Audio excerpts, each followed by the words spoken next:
You felt it your entire life. That there's something wrong with the world. You don't know what it is, but it's there.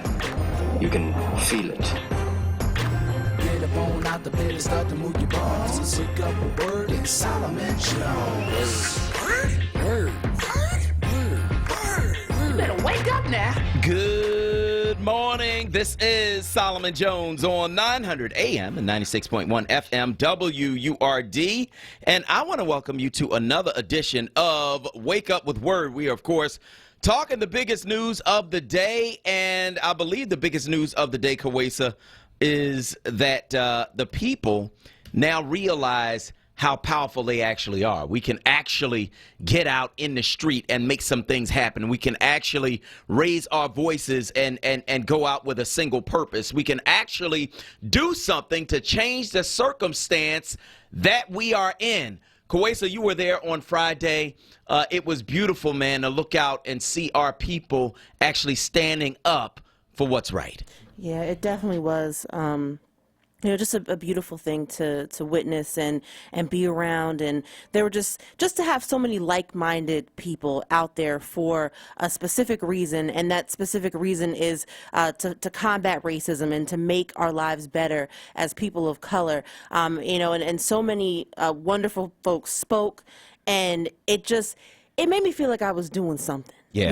It made me feel like I was doing something, and I know that we have, other, plans moving forward as far as how we need to, push this, but it just was nice. Yeah, it really was. Yeah, it was. And there were many speakers, many people who joined us, and it was organized behind the scenes before we even got to that point. And so let's hear from one of those speakers who addressed us on Friday.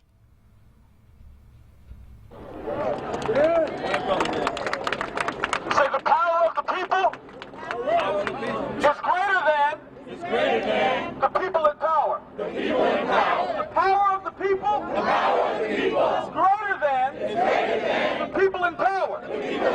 The power of the people is greater than the people in power. It was mentioned earlier that not Dr. King, but Malcolm X stood out in front of a police station and mobilized his people as a reminder of who actually holds the power. I'll wear a shirt today as a reminder of actually who holds the power. We don't have to sit idly by and allow our officers, folk who are supposed to be patrolling our streets and keeping us safe, actually talk about us like we are dogs, animals, apes, and gorillas, because the power of the people is greater than the people in the power. There are ways that we are able to actually begin to change what is happening in our police department. How many of us are aware of the fact that though we are firing officers off of our force because of a clause called arbitration, they're able to get their jobs back in a matter of no time? But I'm reminded, with back pay, I'm reminded that the power of the people is greater than the people in power. How many know that we have a mayor who ran on ending stop and frisk and has yet in a 4-year period been able to roll that back and follow through on the promises of their campaign? But I am reminded that the power of the people is greater than the people in the power. That's right. I was clear when my brother just said that it's time to choose sides. And there was a chant that we would do from time to time in these streets that said, "Which side are you on, my people? Which side are you on? Which side are you on, my people? Which side are you on?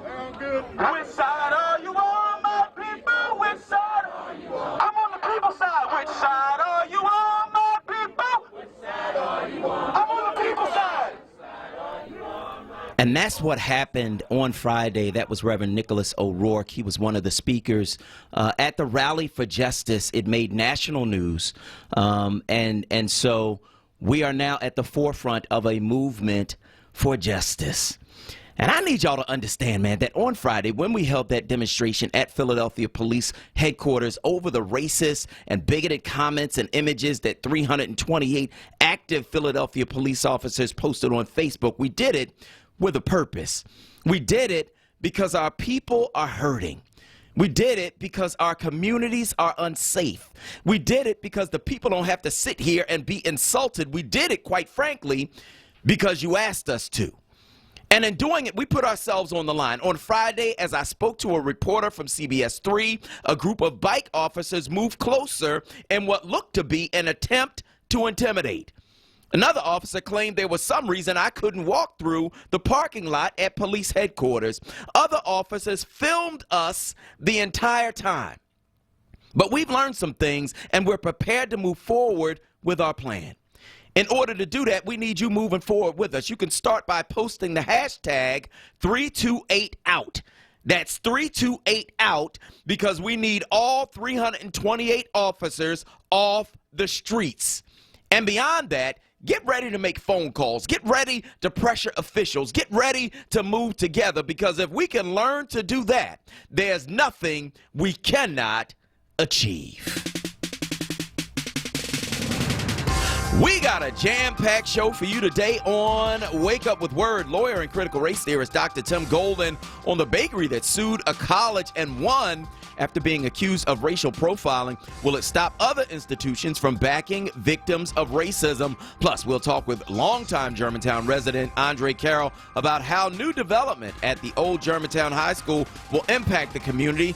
And as the 2020 elections approach, John Powers of the Voting Rights Project joins us to talk about the potential problems with absentee ballots. And as always, we've got you, our listeners, calling in at 215-634-8065 or toll free 1-866-361-0900. Hit us on Twitter and Instagram at onWURD, or you can hit me personally at Solomon Jones 1. Watch us on Facebook at forward. But first, it's the big three, the news stories you need to know to kick off your day right here on Wake Up with Word. Story number one, Eastern University Charter School, run by my good friend Omar Barlow, is facing closure by the Philadelphia School District after reportedly underperforming on standardized tests compared with the district and other charter schools. During 1 year, none of its 7th or 8th graders tested proficient in math. But CEO Omar Barlow, who is African American, says the school is succeeding in other ways. Nearly 3/4 of its students went to college in the fall after graduating last year, compared with just half of the districts, and the percentage was even lower for the comprehensive high schools Barlow says his students would have otherwise attended. Over the last 5 years, the point of this story is that over the last 5 years, 9 of the 14 Philadelphia charter schools that have closed or agreed to close if they didn't meet conditions were run by black and brown people. Coincidence or not? What do you think, Kwesa? Well, I also think that we shouldn't really be basing the success of students on standardized tests, especially black students, because when you look at the fact that a lot of these standardized tests are not really geared towards our kids at all, I don't think that this is a proper way to really make sure that we're doing well. The fact that you have so many students actually going on to college, that should be more of the precedent as opposed to these standardized tests. Let me tell you something. I spoke at a couple of graduations for Eastern University Charter School, and here's what I noticed. I noticed that the kids love this man. I mean, love him like a father. And so when I see that, you're doing something right. When I see that the people love the man in charge, you're doing something right. When I see that the teachers love the students, you're doing something right. If you can teach our kids with love, then you're doing something right. Because I've been plenty of other places where the numbers say they're doing great, but there's no love. There's no relationship. There's nobody that these kids can turn to if they're going through something. Like, come on, man. It's bigger than just your standardized test, because a lot of times our kids are set up to fail. Story number two, 10 Philadelphia police officers have been relegated to desk duty following the release of a database of racist and violent Facebook posts linked to almost 330 city cops. The reassignment is the first public action taken after the police commissioner, Richard Ross, promised an investigation. Mayor Jim Kenney and District Attorney Larry Krasner have also released statements condemning the behavior, but guess what? Some of these cats was already under investigation and nothing was done about it. Officer Ruben Andarza was supposed to be one of Philadelphia's finest, but on Facebook he posted disturbing images mocking beaten and bloodied criminal suspects, and city records show he was subject to, get this, 7 – that's right, 7 prior internal investigations between 2013 and 2017 for alleged misconduct for far more serious than an offensive social media post. Another officer, Kevin Lewis, also named in that database for a series of offensive posts mocking immigrants and ridiculing a beaten criminal suspect.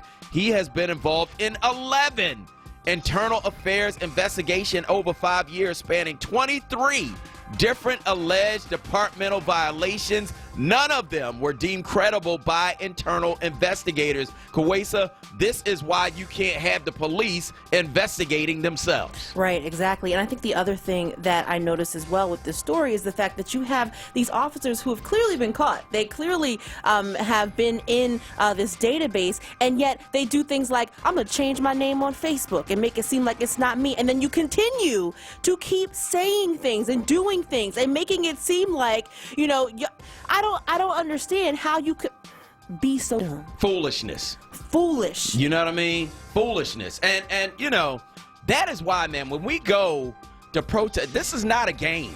This is not so somebody can be up front. This is so not about that. These people are dangerous. These are people, man, who will shoot our people, who will beat our people, who will abuse our people, and who will laugh about it. This is not a game. I need y'all to understand that, because I think some of us think that this is some kind of game, that this is about who could be up front and all. No, this is not a game. We are literally, man, when we protest this kind of injustice, we're putting ourselves on the line. All power to the people. That's what the Black Panthers used to say in the 1960s, at a time when they were trying to feed and educate their Oakland community and protect them from police brutality. I thought of that slogan on Friday when hundreds of people joined me in a demonstration at Philadelphia Police Headquarters at 8th and Race. It was a demonstration that sought the immediate removal of 328 officers who allegedly penned racist, hateful, and patently offensive Facebook posts. It was a demonstration to let the police know that we can mobilize quickly and act with a single purpose. But more than anything, it was a demonstration to let the people know the kind of power we actually have. All power to the people. Because if the people have the power to organize, then we have the power to speak with a single voice. If we have the power to speak out, then we have the power to reach out. If we have the power to do that, then we have the power to make change. We live in a culture where oppression saps the potential of the poor, of the weak, of the black, and of the brown. And changing that begins with us. As a people, we have to learn how to follow leadership. Don't fail to show up because your name ain't up at the top of the paper. Don't have 5 separate plans by 15 different groups. Don't push leaders aside and try to take over. No, pick your leaders and support them. Play the role you've been given. Learn how to move with purpose, because then we'll learn how to win. On Friday, we demanded meetings with the police commissioner and the mayor. We demanded the removal of 328 officers from the street. We demanded a change to the department's racist culture. And we're working to make all of that a reality. So as we move forward, we'll learn both from our elders and from our youth. We'll seek wise counsel and people with integrity. We'll push for all power to the people. Because more than anything else, that's what we seek. The power to fight systems of oppression, the power to lift those who fight for justice, the power to determine how our taxes are spent, the power to see wrongdoing punished. All power to the people. That's what I saw at Friday's rally. And now that we know just how powerful we are, we can stand up together and win. I want to hear from you. Give me a call. Were you at Friday's rally? And I want to hear what your experience was. Give me a call, 215-634-8065. That's 215-634-8065. That is the number you can call to get in on the conversation right here at WURD Radio, and let me know where you are on any of these things we are talking about. We continue to move forward and press toward the demands that we made. There were some things happening behind the scenes, some conversations happening behind the scenes. I will let you know when there is some news to report, but it looks like some of the things that we are demanding are going to come to fruition. So I just need you to stay tuned for that. But more than that, I need you to do two things. One, if you are on social media, I need you to post with the hashtag 328OUT. That's 328OUT. We need all 328 of those officers who were involved in posting that racist, bigoted, anti-Islamic, anti-protester, anti-everybody but them material on Facebook. We need all 328 of them off the street while the investigation is carried out. We need that, right? But the other thing that we need you calling your public officials and demanding public hearings on this foolishness. We need this whole thing to be discussed publicly. See, it's not just about a protest. It's not just about people getting out in the street screaming and hollering. It's not just about us saying all the things that we're against. No, it really is about bringing about change. It's about moving strategically. And that is why, even as I speak, we have a team of activist lawyers standing by, ready to file suit in this case if we do not get what we want. Because the reality is this, that with these officers on the street, the people of Philadelphia, and especially people of color, especially people who are immigrants, especially people who are minorities, these people are in trouble and in danger as long as these folks are on the street. And so we are prepared to file suit, and we do have some folks standing by. But again, we have some conversations going on behind the scenes. Hopefully it doesn't have to come to that. But if it does, guess what? We will do it. So I want to hear from you. Give me a call, 215-634-8065. That's 215-634-8065. That is the number you can call to get in on the conversation right here at WURD Radio and let us know where you are on any of these things we are talking about on this morning's show. The other thing that is going on in the Dominican Republic, man, it is crazy because apparently now a baseball star from the Dominican Republic has been shot in the Dominican Republic. Remember, people found dead in their hotel rooms. One woman said that she was beaten on the resort where she was staying. Just a whole lot going on in the Dominican Republic. It is a dangerous place right now to be. And so I want to know what your vacation plans are for this summer. And if you were going to the Dominican Republic, are you still going? Or have you changed your mind and you going someplace else? I want to know what you think. Kawisa, you laughing. You said you ain't going down there. Yeah, because, I think that the Dominican Republic has never proven to be a place that's safe for African-looking people. I mean, if you really even just, see what's going on there in regards to people who look like us, and they're getting kicked out and moved out of the country. So I don't think that it's ever been a place that's been safe, but now we continue to keep seeing all these people dying or getting hurt or shot. I'm not going. No. Nah, me either. Me either. I'm good. I'm good. You know what I mean? If I want, guess what? Guess what? If you want to go to the Dominican Republic, you better go to that Dominican hair salon down the street. You know what I'm saying? That's about as close as you need to get right now until they can figure out what's going on down there, because the violence is very concerning. And when you have people who are from the Dominican Republic, Big Papi, right? That's what they call the baseball player who was just shot there. I mean, a major baseball star shot in the Dominican Republic. Now, I don't believe he died, but if they're shooting their own people, because that's where he's from, I just think it's a dangerous time to go there. So I want to hear from you. 215-634-8065. We're talking about the rally on Friday, the Rally for Justice, which of course made national news. We want to hear from you. Were you there? And if not, I got some stuff for you to do right now. Gary from Chester is on line one. Go ahead, Gary. Simon Jones, thank you for taking my call. You're welcome. I was so glad we had that rally Friday. I went Friday, and I was like, I ain't gonna tell you no lies, Solomon. Right in front of the police station, the first time I did something like that, I was a little, I ain't gonna be fronting. I was like a little, a little nervous. I was to the left into my right. I went, and I'm glad that it was a beautiful thing, and it was something serious. I love all the speakers and everything. I think it's a change going to come, and I'm so surprised. 10 officers already on desk duty, and I think because you put the call out first, I don't think they would have been on desk duty if you wouldn't have said nothing about it. I strongly believe that. And I feel that one of them guys under investigation, we got like 11 investigations for the internal, for the police force, right? One of the cops? Yep.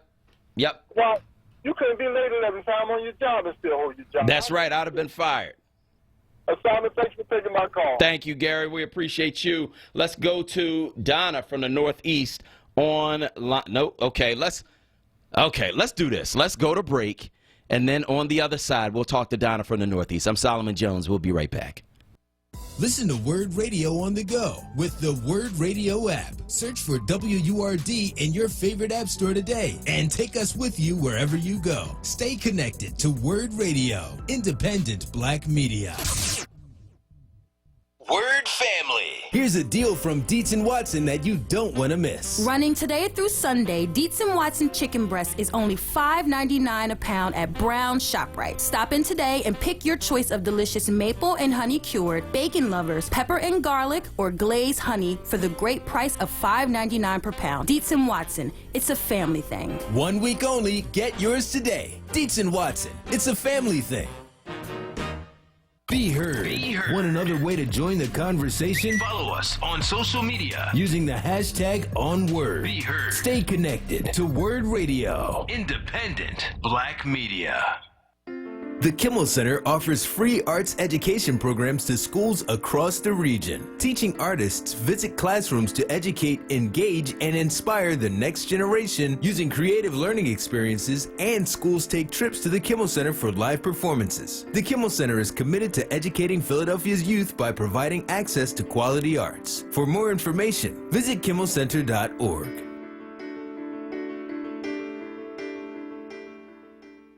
Walter E. Sabbath Jr. Funeral Service is introducing Cremations Are Us by Sabbath. That's S-A-B-B-A-T-H. Cremations Are Us by Sabbath is the result of their 26 years of experience with individuals and families who choose cremation. Sabbath knows that families who choose cremation have the same needs as those who choose burial. Sabbath's new component, Cremations Are Us by Sabbath, emphasizes the wide selection of services they've always offered. Visit their website, sabbathcare.com, for details, or call 215-924-4101. Now, a traffic update on Word Radio. Good morning. This report sponsored by Indeed.com. You're busy in spots this morning. Schuylkill Expressway eastbound, Gulf Mills through the curve. Again, Boulevard through the Vine. You're jammed westbound Bear to Southland, Jam City out to Belmont, southbound 95. That's a slow ride near Academy. Disabled school bus being worked on near Jam Betsy Ross down through Girard, northbound 95. Still no major problems. Westbound Vine delays 8th out through Brodigan Parkway through the Schuylkill Expressway. 42 northbound busy from the AC Expressway to 295. Typical busy Monday morning back from the shore. 55 north, you're jamming Deptford in the 42 into Philadelphia. No problems on the area bridges. Indeed, used by over 3 million businesses for hiring, where business owners and HR professionals can post job openings with screener questions, then sort, review, and communicate with candidates with an online dashboard. Learn more at Indeed.com/hire. For more traffic information, log on to SIGAlert.com. I'm Jim Bachman with your Philadelphia area traffic. It's Wake Up with Word, hosted by Solomon Jones. Good morning. Right now on Word Radio, 96.1 FM and 900 AM WURD.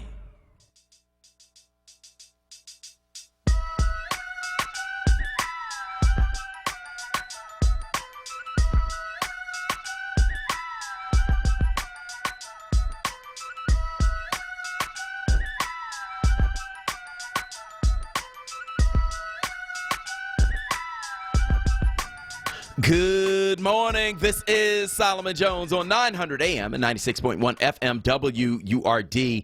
Fresh off the Rally for Justice on Friday, and we put out some demands. We demanded to meet with the police commissioner. We demanded also to meet with the mayor.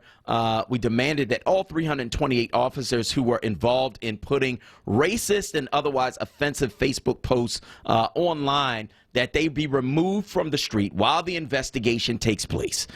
Those who need to be fired, We want them fired. Those who should be charged with some criminal conduct, we want them charged. And what we've learned, Kawesa, is that some of these people had already been under investigation multiple times in the department, and that the department had done nothing about their behavior. Yeah, and I was also seeing, I think, in the article that said that some of these officers had, more complaints on them than, hundreds of other officers put together.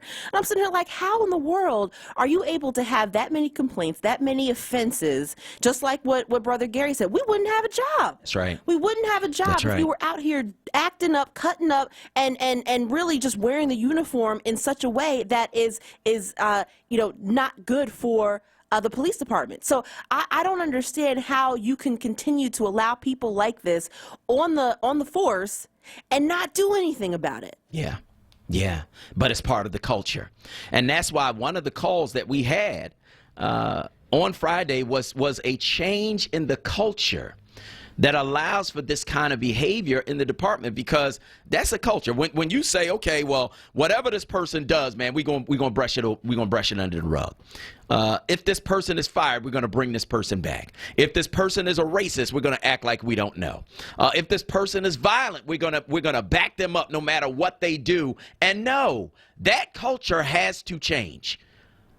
But the first thing that has to happen, man, we need these cops off the street, because if they are engaging in this behavior over and over and over again, what that means is that our people are in danger. That really is the bottom line. And so if you're endangering my community, I don't need you in my community with a badge and a gun patrolling. That's out. I want to hear from you. Give me a call, 215-634-8065. That's 215-634-8065. That is the number you can call to get in on the conversation right here at WURD Radio, and let us know where you are on any of these things we're talking about this morning. If you are online, I need you to use the hashtag 328OUT. We want all 328 officers off the streets right now. I need you posting that with the hashtag 328OUT. Donna from the Northeast is on line 3. Go ahead, Donna. Good morning, Minister Solomon. How you doing? This is Donna Tolbert. Praying for you always. Thank you. I thank God for your leadership. Thank you. And you're right. We got to do everything decent and in order. Yep. And we were out there Friday, my twin sister and her nephew, because she thought it was important that he can see at the age of 8 what the police think of him. Growing up, and so that we can give our kids knowledge, because the Lord says our people perish for lack of knowledge. That's right. And Amen. so it was important for him to be there, and just that we have come together and put our voices together, because I have a 23-year-old son. I have a 24-year-old son-in-law. And I look at them and I say, look, I got to keep them covered in prayer, because these streets and these cops are not here to protect and serve them. They are here to harm them. And it's just a sad place to be. So I'm praying for the change in mind. I don't know about sensitivity training. Yes, that could be good. But there has to be a change in the mind. That's right. So I'm praying that God will help them to change their mindset about it, because, we all brothers and sisters. That's right. It ain't no black, white, brown. And so I thank God. I want to let you know that I'm committed to the cause. Wherever you need me to make phone calls, you need me to type for you. I mean, I've been a legal secretary for over 30 years. Wherever you need to keep this thing orderly and we moving forward, I am there with you, Brother Solomon. Amen. I'm praying for you, and I'm asking God to cover you and your family and give my love to your wife. I certainly will. I certainly will. And thank you so very much. I appreciate you so much, man. And I asked for that on Friday. I asked for that last week. Like, cover this thing in prayer. Before you even hit the street, cover this thing in prayer. And it's deep, man, because we had some confusion, because sometimes people get overhyped, sometimes people get overexcited, sometimes people step out of their lane, and that happens, and that's fine, and that's okay, and I love you anyway, right? But I was standing there with some other people who believe in the power of God, and they said, look, Solomon, just pray. As things could have spun out of control, they said, just pray. And here's what you have to understand. there were numerous people working behind the scenes in order to make that thing happen on Friday, right? And it was never about Solomon jumping up and talking.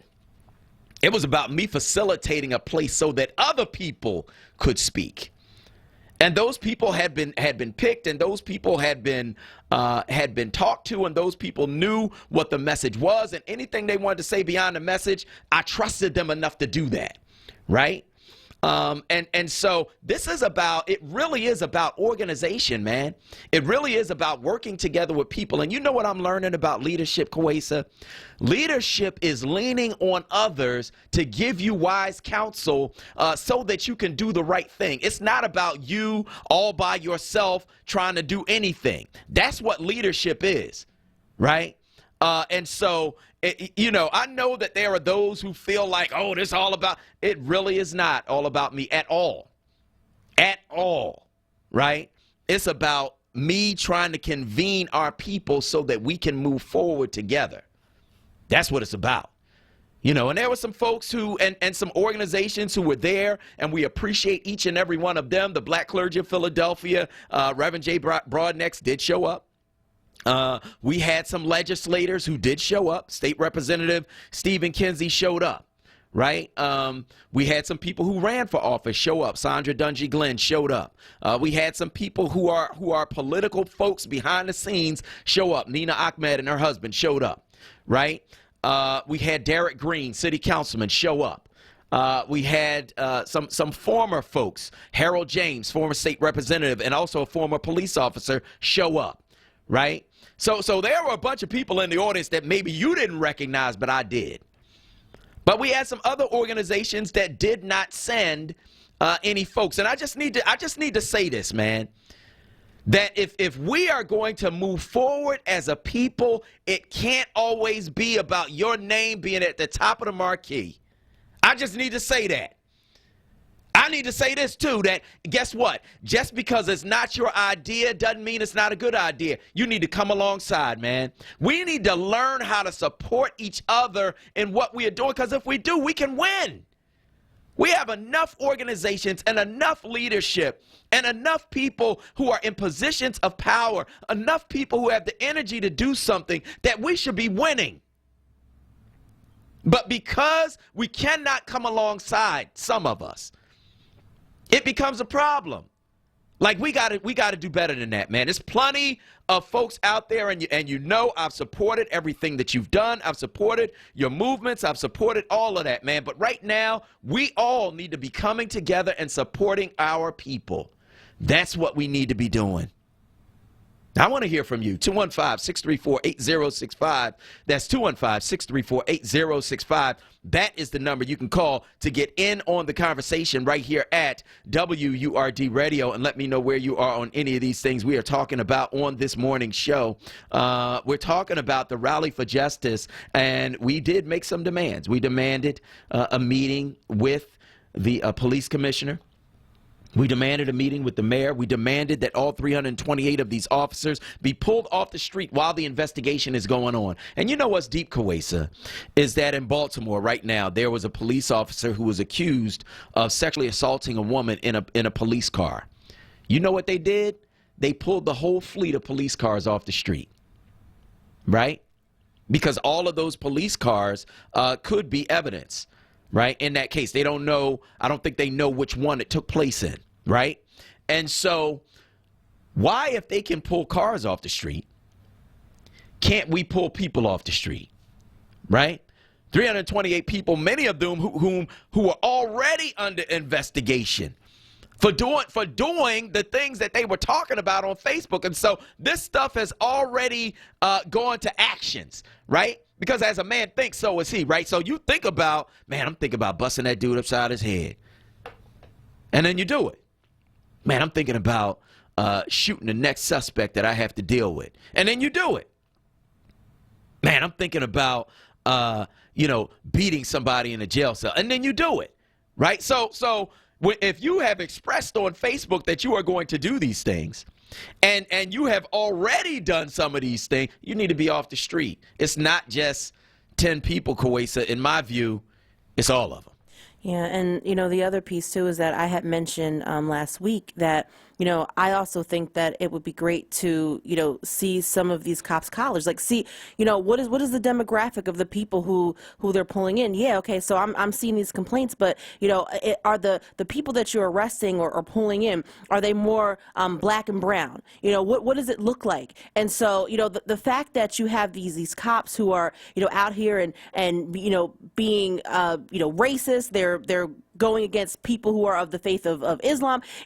This speaks to a much larger issue. It is a culture, but then it's also the fact that this is American culture. Mm-hmm. This is what we are dealing with on every single daily basis of our lives. And so when you have people who are supposed to protect you and to serve you, and yet they are out here talking about you like a dog, killing you in the streets. Yeah. Can't have it. You can't. You can't have that. I want to hear from you. 215-634-8065. That's 215-634-8065. One of the things that we are calling for you to do is this. We want you, if you are on social media, we want you to use the hashtag 328out. 328out. That is the hashtag, because we need all 328 officers off the street. We need them off the street right now because they are a danger to our people. And the fact that you already had many of them under investigation and didn't do anything then.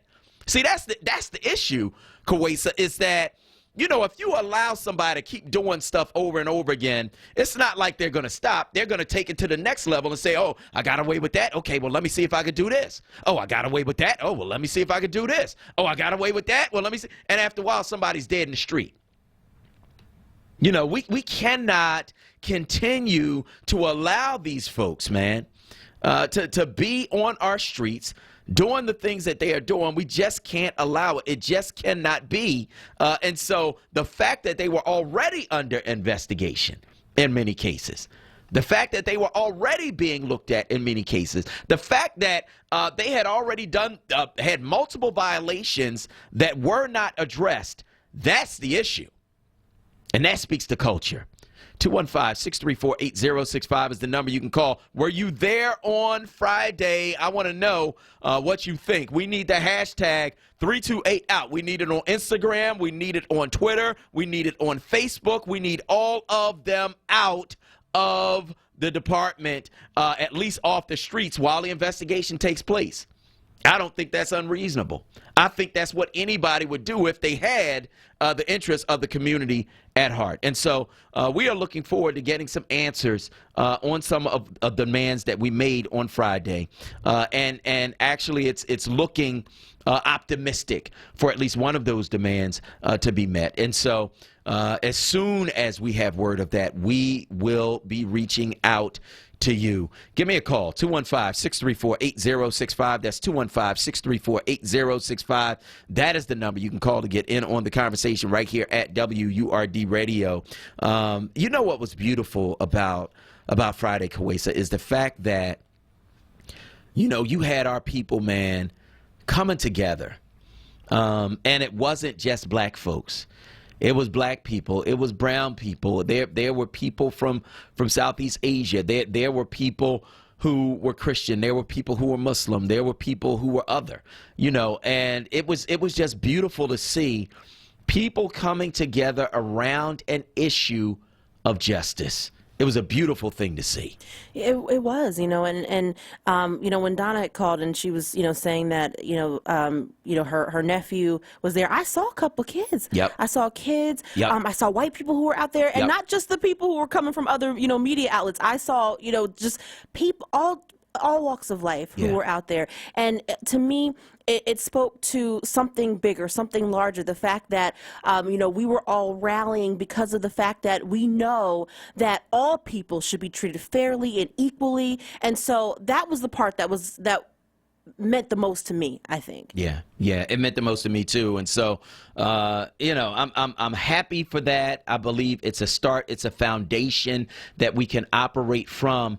But on the other side of this break, we're going to give you a little bit more from the rally and what was said on Friday. We had 10 different speakers, man, come up and really speak to the issues that we are dealing with. And so on the other side of this break, you're going to hear from some more of the people who were at that rally on Friday and raising our voices as we rallied for justice. I'm Solomon Jones. We'll be right back.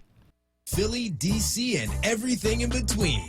Reality Check with Charles Ellison. Breaking down the latest in local and national news. Monday through Thursday, 4 p.m. till 7 p.m. Right here on Word Radio.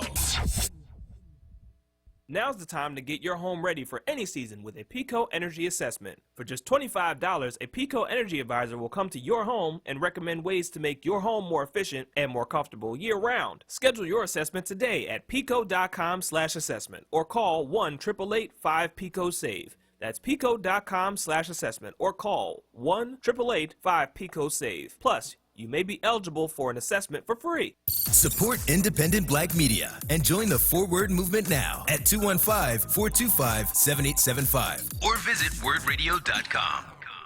When you went car shopping, you meant business. You aced vehicle history searches and test drives. You out-salesmaned the salesman. Now you've got your wheels. If you manage that, you can get your retirement plan on track. Visiting aceyourretirement.org can help. With 401k tips and smart saving strategies, you'll have the info you need to get more for your future. Go to aceyourretirement.org, because when it comes to speeding past financial challenges, you're an ace. Brought to you by AARP and the Ad Council. 3, 2, 1. Oh no. Which button am I? When every second counts, you can't wing it. Guys, a little help up here? In a home fire, you may have less than 2 minutes to get out. So make a family home fire escape plan. Then practice home fire drills at least twice a year so everyone knows what to do when they hear. Prepare your family at ready.gov/fire drill. Brought to you by FEMA, the Ad Council, and Make Safe Happen. Now, a traffic update on Word Radio. Good morning. This report sponsored by Indeed.com. Southbound 95, a little slow near Academy. A disabled bus being worked on right at the Academy ramp. Then south of that, you're jamming, approaching Bridge down through Girard. Northbound side, no major problems or delays. Westbound Vine, delays from 8th Street out through the Schuylkill Expressway. Schuylkill westbound past Young to the Vine, you're busy. Jamming then the Boulevard to Belmont eastbound. Delays 202 to King of Prussia. Gulf Mills through Gladwood. Again, the Boulevard through the Vine. Expressway 42 northbound. That is busy from the AC Expressway to 295. 55 approaching Deptford into 42. That's a jam into Philadelphia. Ben Franklin Bridge a bit slow on the downside to Center City. Indeed used by over 3 million businesses for hiring, where business owners and HR professionals can post job openings with screener questions, then sort, review, and communicate with candidates from an online dashboard. Learn more at Indeed.com/hire. For more traffic information, log on to SignalAlert.com. I'm Jim Bachman with your Philadelphia area traffic. You're waking up with Word. Hosted by Solomon Jones. Good morning. Right now on Word Radio. 96.1 FM. And 900 AM WURD.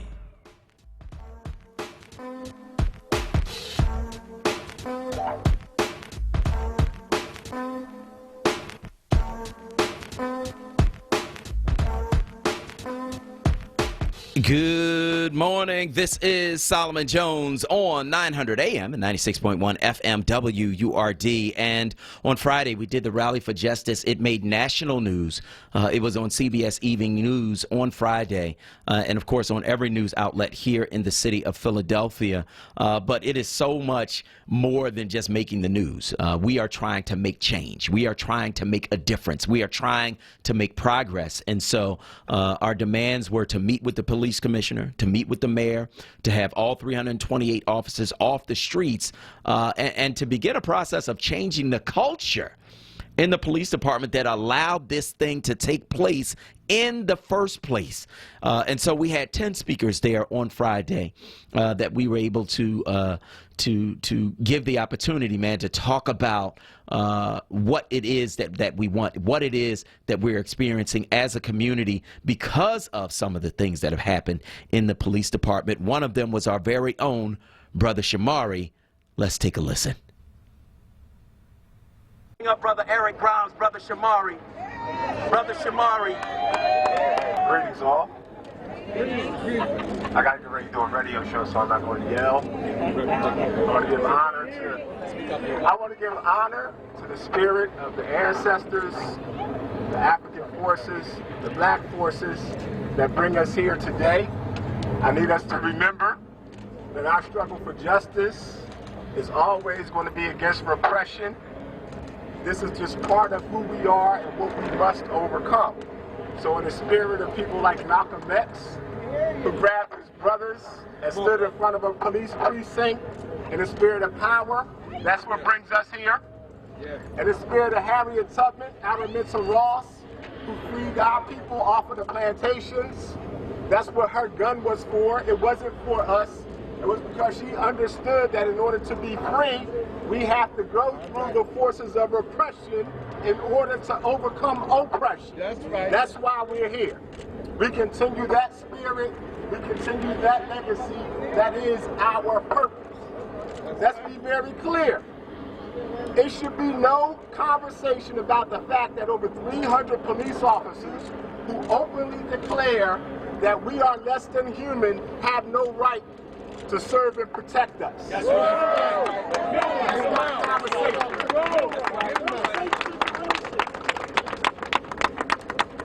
And we're being nice by asking those who oversee them to do something about it. But our job is to do something about that regardless of what they decide to do. If you're in on that rumble, let me hear you say Ashe. If you're in on that fight, let me hear you say Ashe. Number two, let's make it happen. Clearly there is a culture in this space that allows for that to happen. That's right. That culture can't be reformed, it must be demolished. If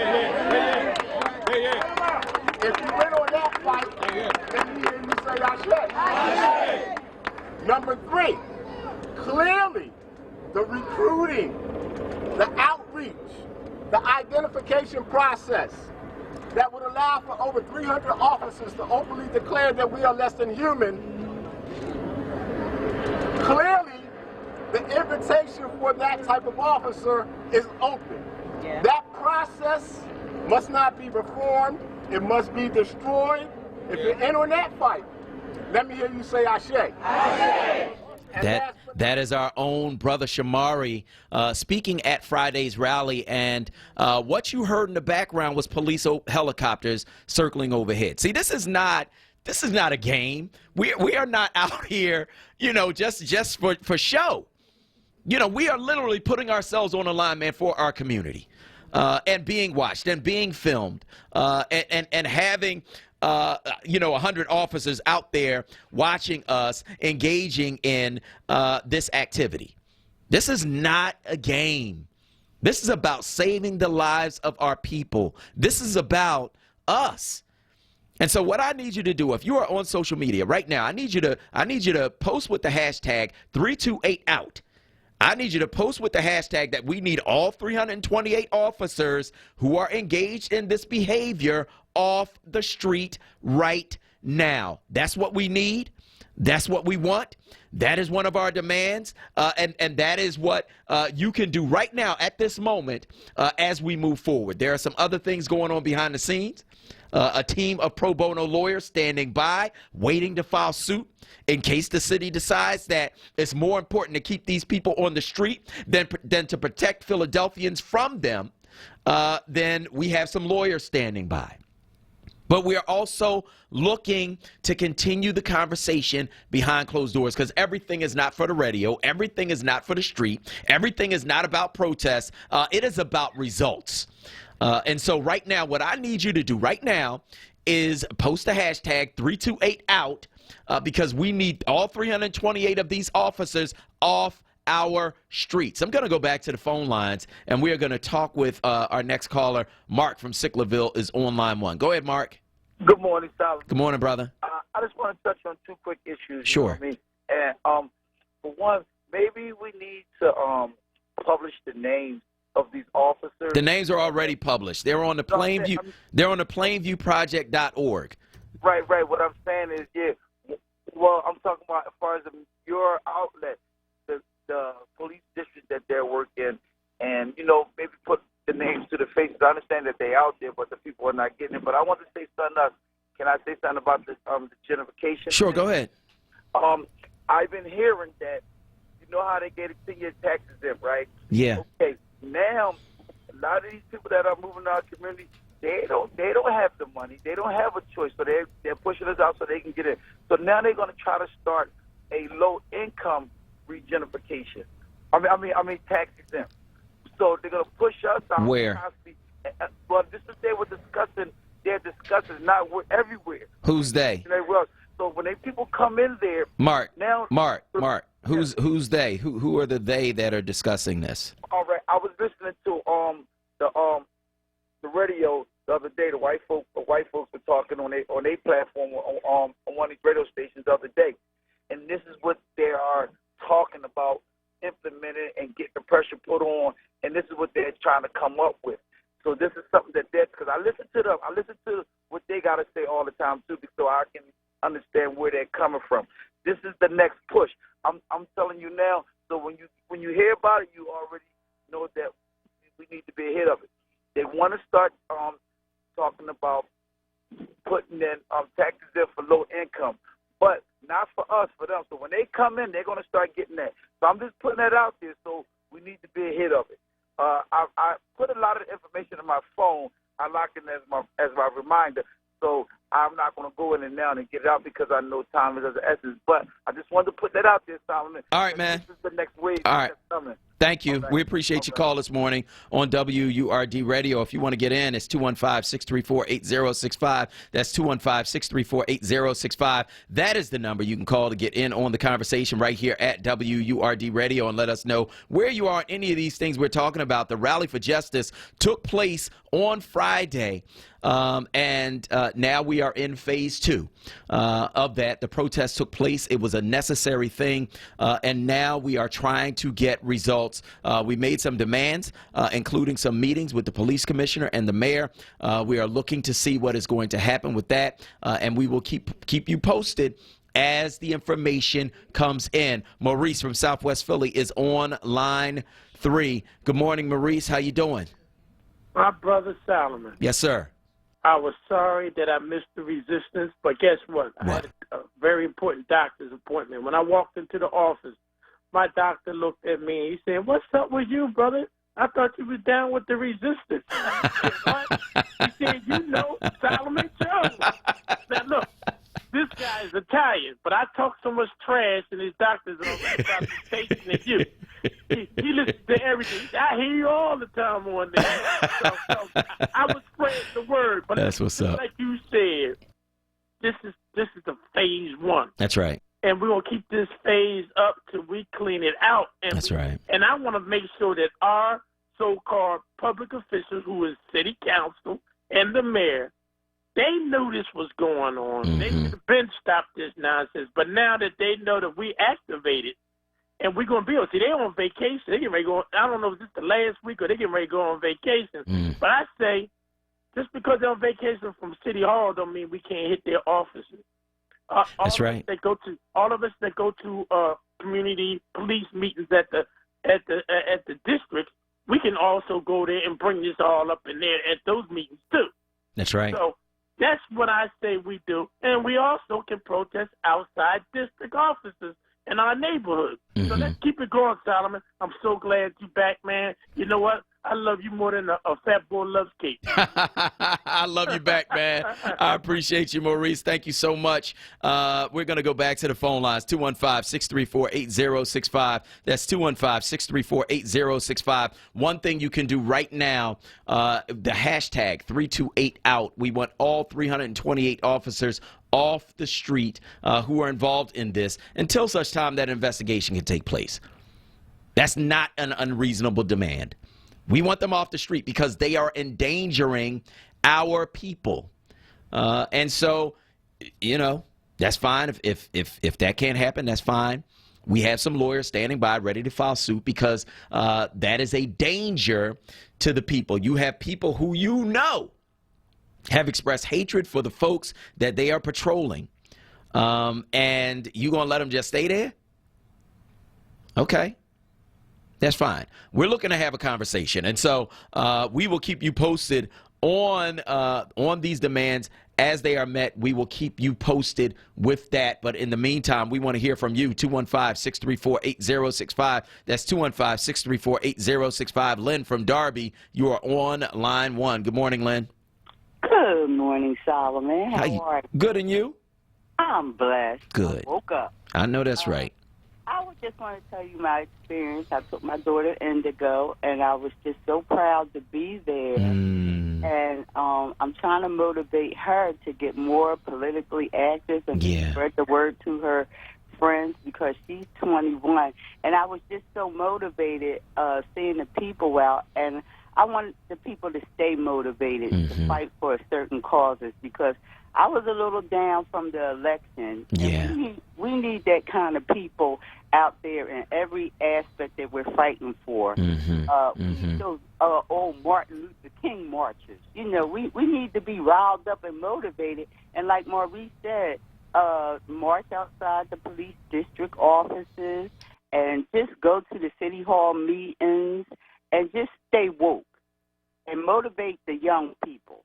And we got to stay vigilant to do this, to get things done and keep it moving. And I know we're going to get some results, and I was proud to be there. Yeah, we were proud to have you, you and Indigo, and it was good seeing you both. It was good seeing you both. So thank you so much. We appreciate you, Lynn. All right. Power to the people. That's right. That's right. All power to the people. We appreciate that. We going back to Black Panther days. Matter of fact, let me put on my Black Panther glasses so we can be official with this thing. All power to the people. You know what I'm saying? Waste of laughing. Look here, man. That's what it's got to be about. It's got to be about the people, and it's about all of us, man, and about all of us playing our role, occupying our space, doing what we need to do in order for us to pull together. You know, one of my favorite illustrations in the Word, in the faith that I practice, is the illustration of believers as a body, right? Where you have one person who functions as the eye, and one person who functions as the hand, and one person who functions as the ear, and one person who functions as the foot. And when you put it all together, that body is supposed to function as one, right? And that's really how we should be operating, man. When we stand up against oppression, everybody has to play their role, and everybody's not going to have the same role. We're going to have different roles, right? But if we occupy our role and we do our role well, then the body as a whole operates efficiently. It operates at peak efficiency. When everybody plays their role and does what they are supposed to do, then we operate at peak efficiency. But if you're trying to be an eye and you a foot, then we're going to stumble and we're going to fall. If you're trying to be a mouth and you an ear, then you saying stuff when you really need to be listening.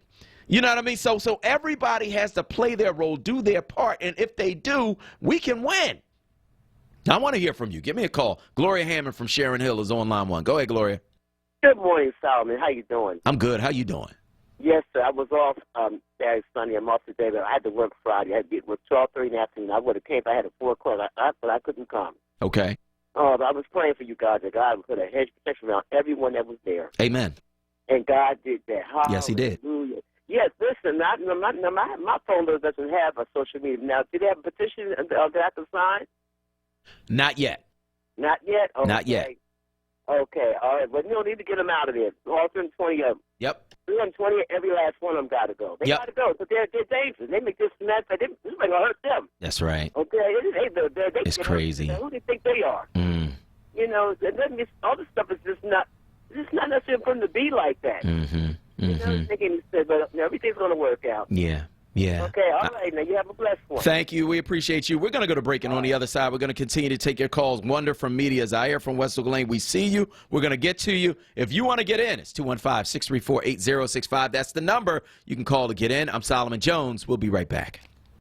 Hello, I'm Keena Sears Brown, Director at Drexel University's Goodwin College of Professional Studies, where we know that ambition can't wait and learning never stops. In today's ever-changing job market, you will need to gain new skills to stay competitive. That's why we offer in-demand, industry-recognized courses, certifications, workshops, and networking opportunities to keep you connected. Skilled, confident you. Develop your career learning path at drexel.edu/Goodwin/CPE. Bachelor Brothers Funeral Services, proudly serving families in 3 locations: Trenton, New Jersey, Broad Street in North Philly, and Garrett Road near West Philly. A tradition of excellence, a promise of care. BachelorBrothers.com or call Bachelor Brothers at 610-713-5560.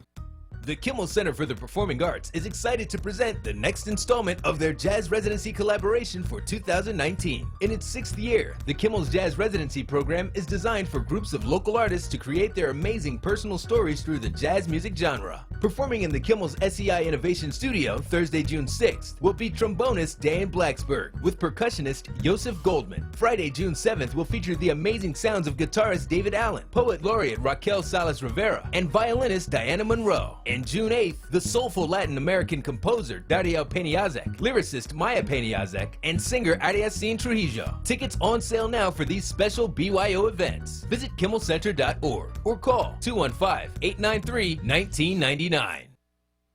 Lifting every voice Till earth and heaven ring. This is Word Radio, 96.1 FM and 900 AM WURD Philadelphia. Black Talk Media.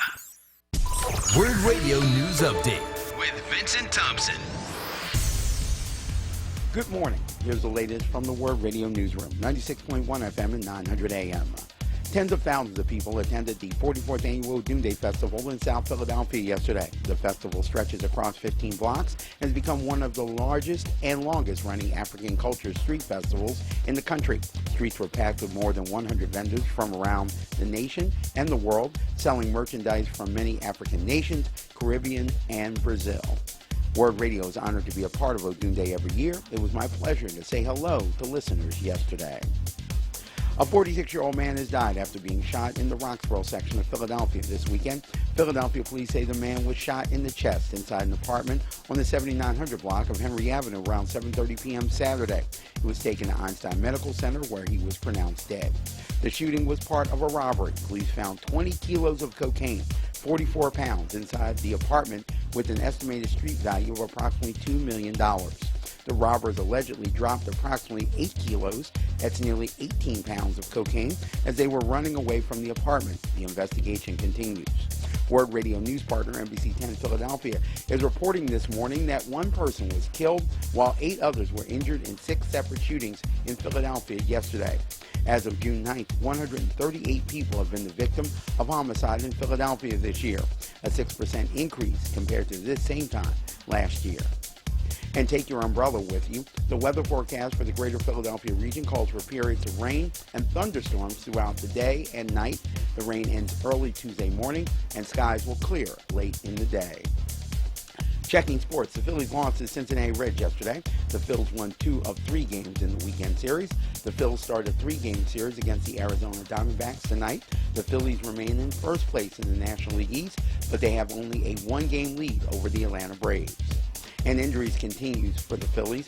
Rookie outfielder Adam Haseley has been placed on the 10-day injured list with a right groin strain. The Phillies recalled outfielder Nick Williams to take Haseley's place on the roster. No timetable for Haseley's return. And right-handed pitcher Sir Anthony Dominguez could be done for the season after he sustained a ligament injury last week. Dominguez could be headed for surgery, although he plans to receive a second opinion. He is the 7th Phillies relief pitcher on the injured list this season. This newscast was brought to you by the Pennsylvania Lottery. Play Winner Winner Chicken Dinner, the new scratch-off game from the Pennsylvania Lottery. Players must be 18 years old or older. Please play responsibly. Vincent Thompson, Word Radio News. Back by popular demand. It's Wake Up with Word, hosted by Solomon Jones. Right now on Word Radio, 96.1 FM and 900 AM WURD.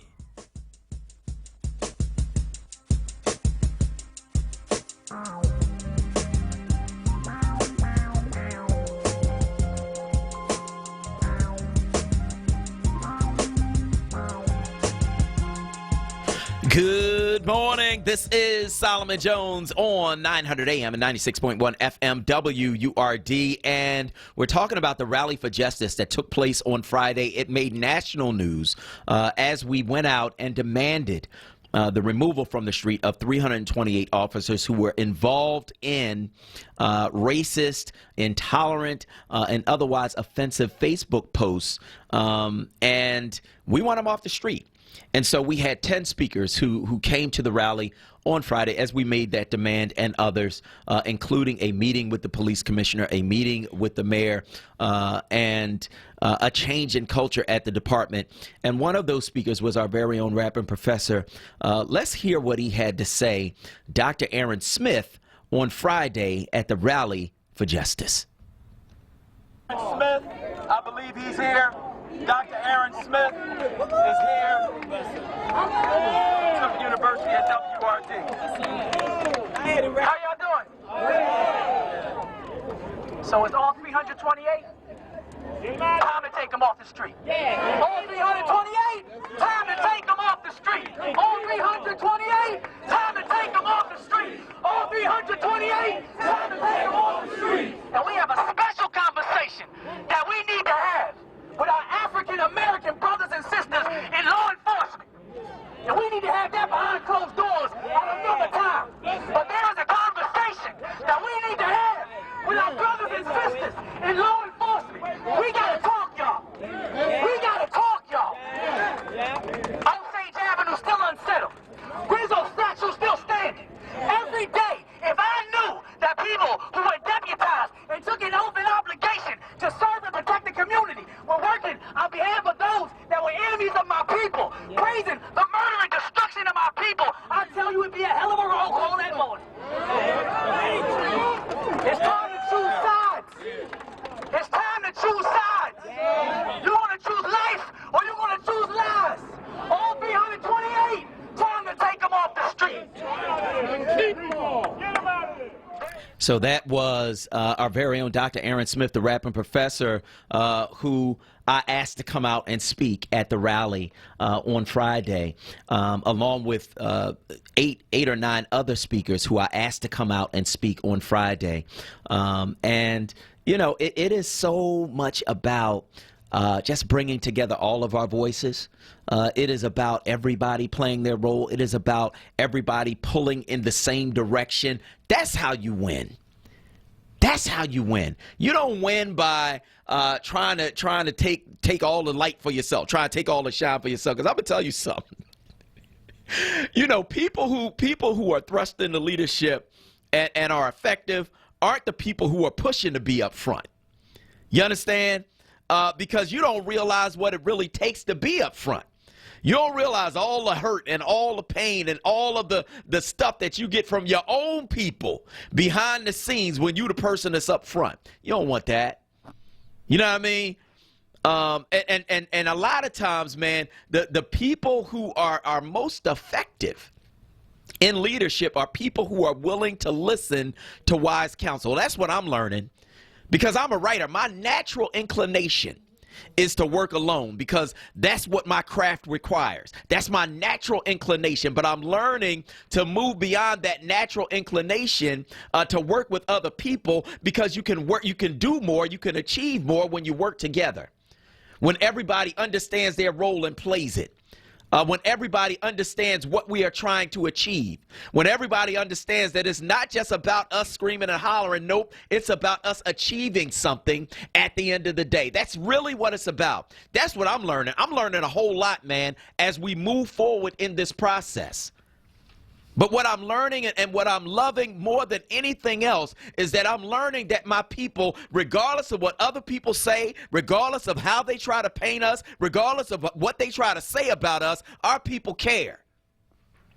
And our people love each other. And our people love themselves enough to say enough of this foolishness. Now, I want to hear from you, man. But before we go to the phone lines, I just need to tell y'all this. I need you posting with the hashtag 328OUT. We need all 328 of them off the street while the investigation takes place. I'm going to go back to the phone lines and talk to Wonder from Media on line 3. Go ahead, Wonder. Yes, Simon, I was there. Okay. I just want to say this, if you take a minute. Simon, you're I'm just not just saying this because you're here. You're special. Thank you. Keep it real. Thank you. Keep it real, brother. When I'm listening here on the radio and you and the young lady are talking and you laugh real. I love you, laugh. Thank you. Thank you. And when I saw you out there negotiating, doing the things you did Friday, you're concerned and you were strong about it. You're built for this, Simon. I thank WURD and you for getting this together, and you did it by getting the permit right away. You didn't waste your time, and that was important for us. My concern is this too: as the helicopters were going around, they were taking pictures of us. They were taking pictures of us, and I just hope that you have some kind of protection. I know when I left there. And I went around, the police officers was in a row, and there's a young black cop, I guess he's in his 20s, and he's with this white officer. He must have been his commander or something, and the brother was like a smirk on his face because he had his sunglasses on. And I said to him, you know what, it's people like us that will enable you to have a job in the police force. Don't you forget that. From us marching and protesting. That's right. That's right. You know? So I say this, Simon, keep the faith because the faith will keep you. Amen. 328 out. That's right. 328 out. Thank you so much. We appreciate you, Wonder. And, you know, the one thing I will say is this, because on Monday, I was at a whole different end of the spectrum. I was up in the 14th district with the officers in my district who were out and giving out water ice to kids and giving out information about how to stay safe over the summer. And I was supporting that effort because what they were doing was right. And as I spoke to some of those officers in my district, I spoke to them about what's going on with the Facebook posts and the hate and the racism there. And guess what? They're in full agreement with us that this is wrong and something needs to be done about it. And so don't think that all of them agree with this foolishness. But what we need from them is we need more of them to speak up. We need some statements from some of the organizations that represent black police officers, right? That's part of what we need. But don't think that all of them agree with it because they don't, right? Many of them are standing with the people and saying, yo, this is wrong, no matter how you slice it, and something needs to be done about it. So we appreciate those who understand that and are with us in this fight. Let's go to Zaire from West Oak Lane on line 4. Go ahead, Zaire. Good morning, Solomon. How you doing? All right. Yeah, I brought my 16-year-old son out there. That's good, man. Out there because he was in front of that PlayStation, whatever he played. But he finally got down there. And he was a little intimidated because of the helicopters and the police presence. Yeah. But by the time it's over, listen to you and the other speakers, he really saw like, wow, Dad, that was all right. It wasn't a whole lot of people, but the people that were here were really committed. Yeah, you know? yeah. And so I wanted him to show him that experience because I told the guys on the job, which is a real killers, let them talk. But when I told them of the situation, nobody stepped up. But the ones who did, that's okay. We want to keep it strong. Yeah, I know that's right. Thank you, Zaire. We appreciate you, man. I saw a lot of people out there with their kids. When it was over, I was talking to this young man who was 20 years old, and I was just inspired by the fact that he was there. I was inspired by the fact that he was engaged and that he was involved. I was inspired by the fact that he was willing to stand up for his own safety, because here's what I need y'all to understand, that our young people are the ones who are more susceptible to police abuses than the rest of us. Our young people are the ones who are being murdered on the streets. Our young people are the ones who we should be standing up for, and we should be standing up with. And we should be preparing them for leadership. And guess what? When they do lead, we should be coming beside them. We should be giving them resources, giving them advice, giving them wisdom, and submitting to their leadership. See, a lot of us the problem with us, man, sometimes is that some of us, right, don't want to submit to leadership. And some of us who are used to leading don't want to submit to the leadership of others, right? And so if somebody else is in charge, I'm not going to show up. Like, come on, man. Come on, man. This is what happens to us. We got to do better than that. We got to do better. Man, if anybody is in our community doing anything positive, man, I'm trying to figure out, okay, how can I help them? How can I push what they're doing? How can I help them to succeed? Because if they succeed, then all of us succeed. That's how we need to think. We need to change our mindset.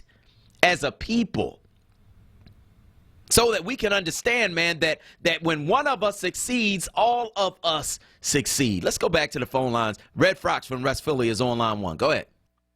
Good morning, Mr. Solomon. Good morning, brother. I think it's a tremendously crazy thing that you're doing. Thank you. And I think that is reaching world level, just not national. I think it's reaching world level. I think that you and the rapping professor should receive a Nobel Peace Prize for what y'all doing, for your work, your advocacy, and things like that. Thank you, brother. I know, scaling it back in the late 70s, I was active with Move to House Rizzo, right? We came down there in full force with the people, and next thing you know, Rizzo's gone. And I was in the crowd. I wanted to grab the mic, but that time it was so intense. They said, don't grab the mic.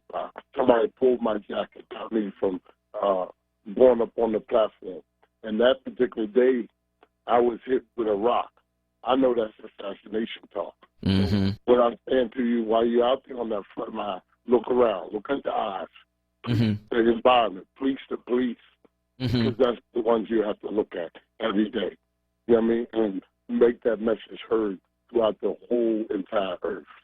All right, man, I hear you. I want to thank you so much for your call this morning on WURD Radio. Let's check the sound on the Instagram feed. I think somebody's saying that they're not able to hear on the Instagram feed. It's on, but if you want to follow me on Instagram, it's at Solomon Jones 1. That's where you can check it out. But I want to hear from you. 215-634-8065. That's 215-634-8065. That is the number you can call to get in on the conversation right here at WURD Radio. Let's go to Sister K from University City on line 3. Go ahead, Sister K. Good morning, Solomon. How are you? Good, and you? Very proud of you. You know, thank you. I met you. I got there late Saturday. If they listen to you, they're ready to get like 7 foot tall. Yeah, I remember you. You were sitting down. And I'm walking up, and I saw all the cops, the bike cops, out there in the parking lot. I've been on that. They will look at me for years to listen. 3 things. Yes. I know people remember this. Remember when they opened up that Marriott Hotel? Yes. And they had a big fraternity came in that Johnny Carson was part of that fraternity. And they had a mass demonstration with my mayor. And it had something else. You need to get in touch with the Garden League to see if they can find those identical twin brothers, white boys, who filed complaints about how they heard things when they're riding in there and have the senior officers talk about black folks. They need to be found. Number 2, they need to look at every unsolved murder that's going on in the city for the last 30 or 40 years. I've never believed all this was by gang-related and drugs and stuff. They've been doing stuff for years and years and years, and we have not looked at it, and I've talked about since the 80s. You follow me? I'm proud that you guys have come together like you were invading Normandy with a big war table and looked at all kinds of ways. As I think it, you've been moving on it. Dr. Al Sharpton's moving on it. Those are ancestors, but everything to like these, we need to check all these captains and lieutenants on the force. How many cases of murder they never found that he did it? All right, I hear you, and I want to thank you so much for your call this morning on WURD Radio. I'm going to go back to the phone lines, and we're going to talk with Gary from Southwest on line 4. Good morning.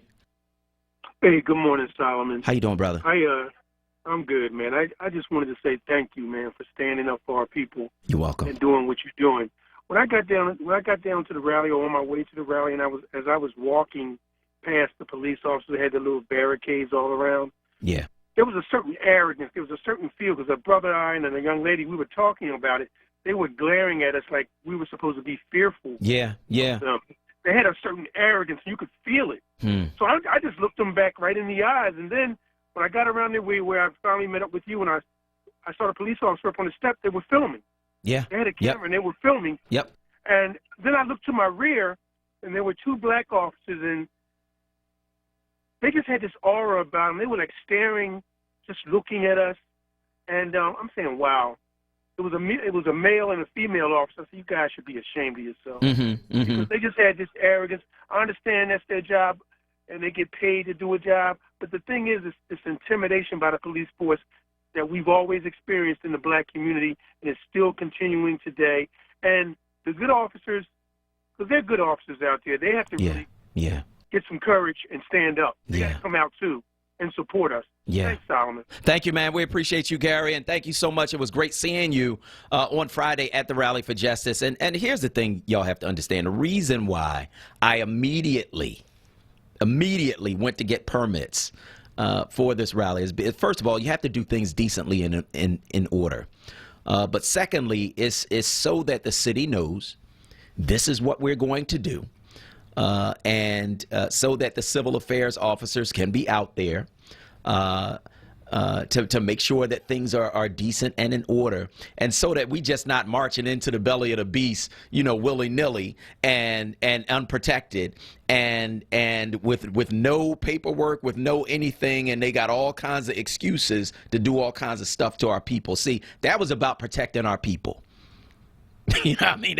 That's exactly what that was about. And so there's no need for us to be fearful. First of all, we prayed up this thing before we got out there. You know what I mean? We just on the battlefield, but the battle's not ours.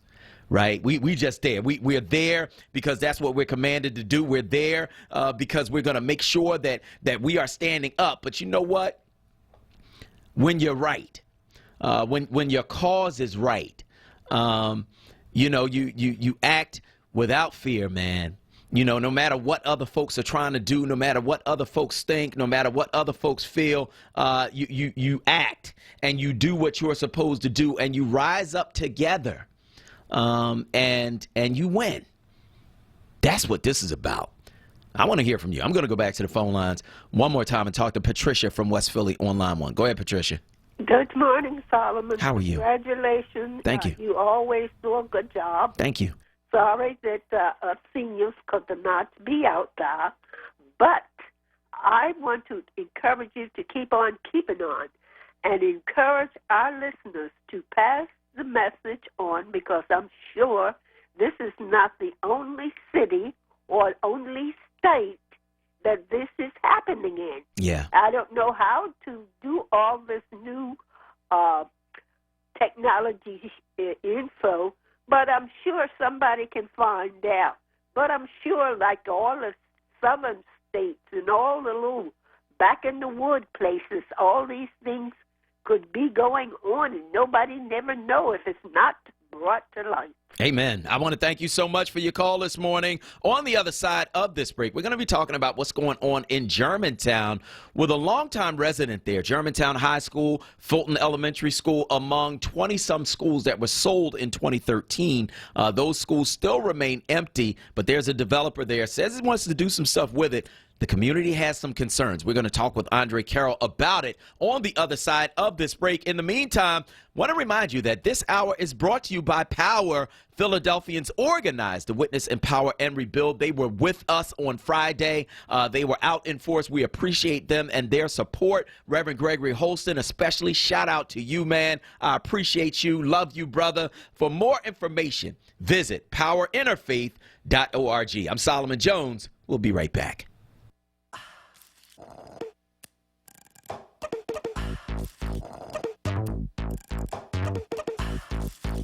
Hear that?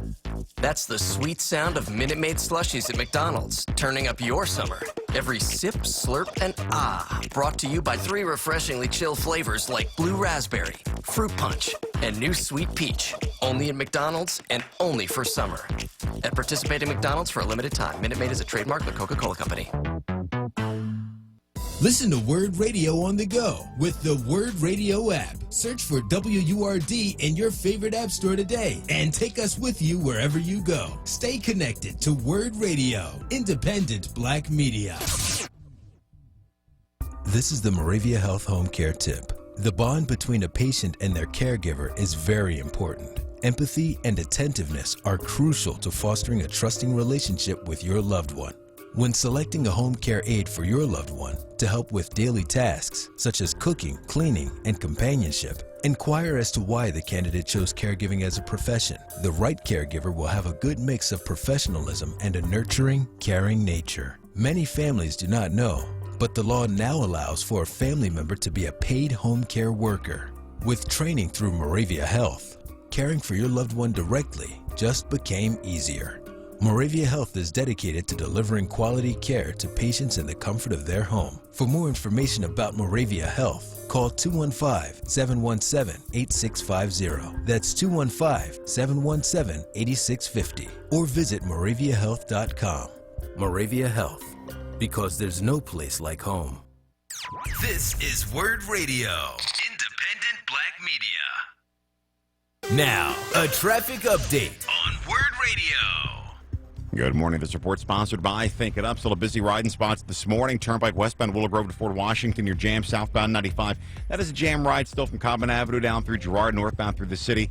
Not a bad ride overall. Schuylkill Expressway. Both ways east and westbound. You're busy westbound on the Vine. Busy 95 right through the Schuylkill Expressway. 42 northbound Heavy College Drive to 295. 55 jamming. 47 into 42 now.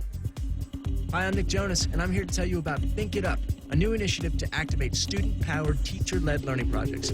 Students and teachers, how can you spark great learning experiences in your classrooms today? Join us at thinkitup.org. For more traffic information, log on to SIGAlert.com. I'm Jim Bachman with your Philadelphia area traffic. Back by popular demand. It's Wake Up with Word, hosted by Solomon Jones. Right now on Word Radio. 96.1 FM. And 900 AM WURD.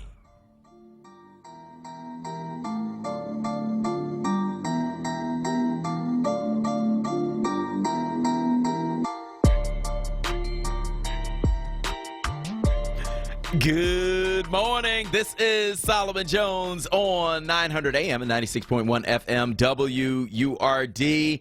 I want to thank everybody who showed up at our Black Music Month event. That's right. It was the latest installment in the Walter P. Lomax Jr. MD Speaker Series, Word Speaks. What's going on? Philly's Next Generation in Black Music. It took place at the Barnes Foundation on Friday. So I just need to shout out our panelists, which include DJ Reezy, DJ Geek, Sonny D, Kayla J, and Solomon Thorne. And, of course, it was hosted by our very own Sincerely Sarita and the rapping professor, Dr. Aaron Smith. It was a great event, so I want to thank all of our panelists and especially those who came out to engage in that event. Black music has been at the root of every single movement, of every single thing that we have ever done in the black community, and quiet as kept, black music is the soundtrack of our lives. Also got to give a shout out to Boomy Fernandez and Adune Day.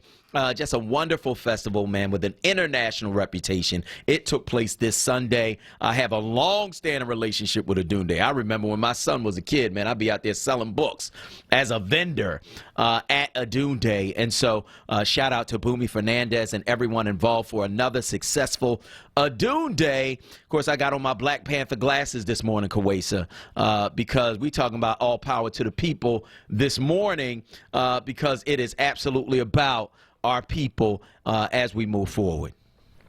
Absolutely right. I'm serious. Look, y'all got you like the Blues Brothers 2000 over here. Got on my Stay Black shirt. Look, this is Black Monday. We black today, doggone it. We black every day, but we blacker today because we went out and protested on Friday. Now, there's a lot going on in our various communities around the city of Philadelphia, including in Germantown. A lot of change in Germantown, a lot of upheaval in Germantown, fights between community organizations to determine who's going to be in charge. Some of those community organizations a little blacker, some of those community organizations a little whiter. And then you have Germantown High School, Fulton Elementary School, and several other huge buildings that have been vacant for some time. There is a developer who has come in and said that he wants to do something at that school, at Germantown High School. It is a huge, huge building, takes up an entire city block pretty much. And so our first guest joins us because there are some community concerns about that. And our first guest is longtime Germantown resident Andre Carroll. He's here to talk about how that development at the old Germantown High School will impact the community. Andre, good morning. Good morning, Solomon. How are you? I'm good, brother. How you doing? I'm well. Thank you for having me on your show. I'm a big fan of your show. I listen to you every morning on Market Eat the Word. So Thank you. It's a pleasure and an honor to be a guest on your show today. Thank you, man. It's a pleasure to have you on the show because we want to hear directly from the community. I remember in 2013 when they closed Germantown and Fulton and like 21 other schools across the city, and Germantown has been empty ever since, man. What's going on with this developer? What are they saying they want to do? And what are the concerns in the community about it? I'm great. I'm Solomon. So, like you said, in 2013, first I'd like to say I'm a graduate of Germantown High. Wow. Alongside my grandmother is a graduate of Germantown High also. So, that shows a little bit of history of my family when it comes to this particular high school, and it gets comes to the people my family has attended. So, in 2013, they shut the school down. A few years ago, the original developers from Maryland bought the school for a reduced price, as we see across the city that's happening with a lot of historic building. Yep. After that, there was some pause and there was no communication between the original developers and the community. So behind closed doors, there was another sale of this property with developers that's in New York City. So these two developers, they want to come to this community with Germantown High School, and what they would like to do is they would like to redevelop the school and make it part apartment, part co-op working spaces, and a possibility of a charter school. So what happened for the last 2 months, they've been having meetings with the developers, which I think, is really admirable of the developers to even, when they have dialogue with the community, because a lot of times we don't even see this happening. That's true. So I think that, we're in a really good space right now.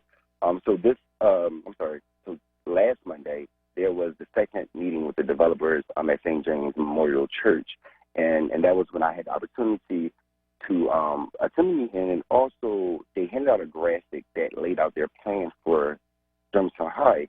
And when I was looking at this graphic, I realized there was a few concerns that I felt like I wanted to speak on. And one of the concerns was their plan for 10% affordable housing. On the graphic, it stated that they would have 236 units for apartments, but they will only do 10% housing. If my math serves me correct, that's only about 24 units. And we're speaking about a historic building that's been in this community for over 100 years. They have served thousands of children. That's now been taken away from us, and people are a bit concerned about that.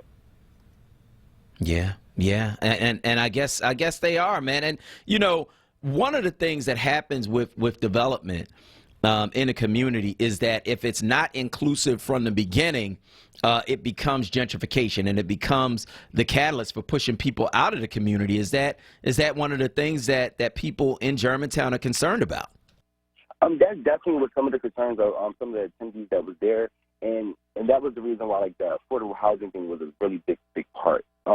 Because we live in a city where a 26% poverty rate exists.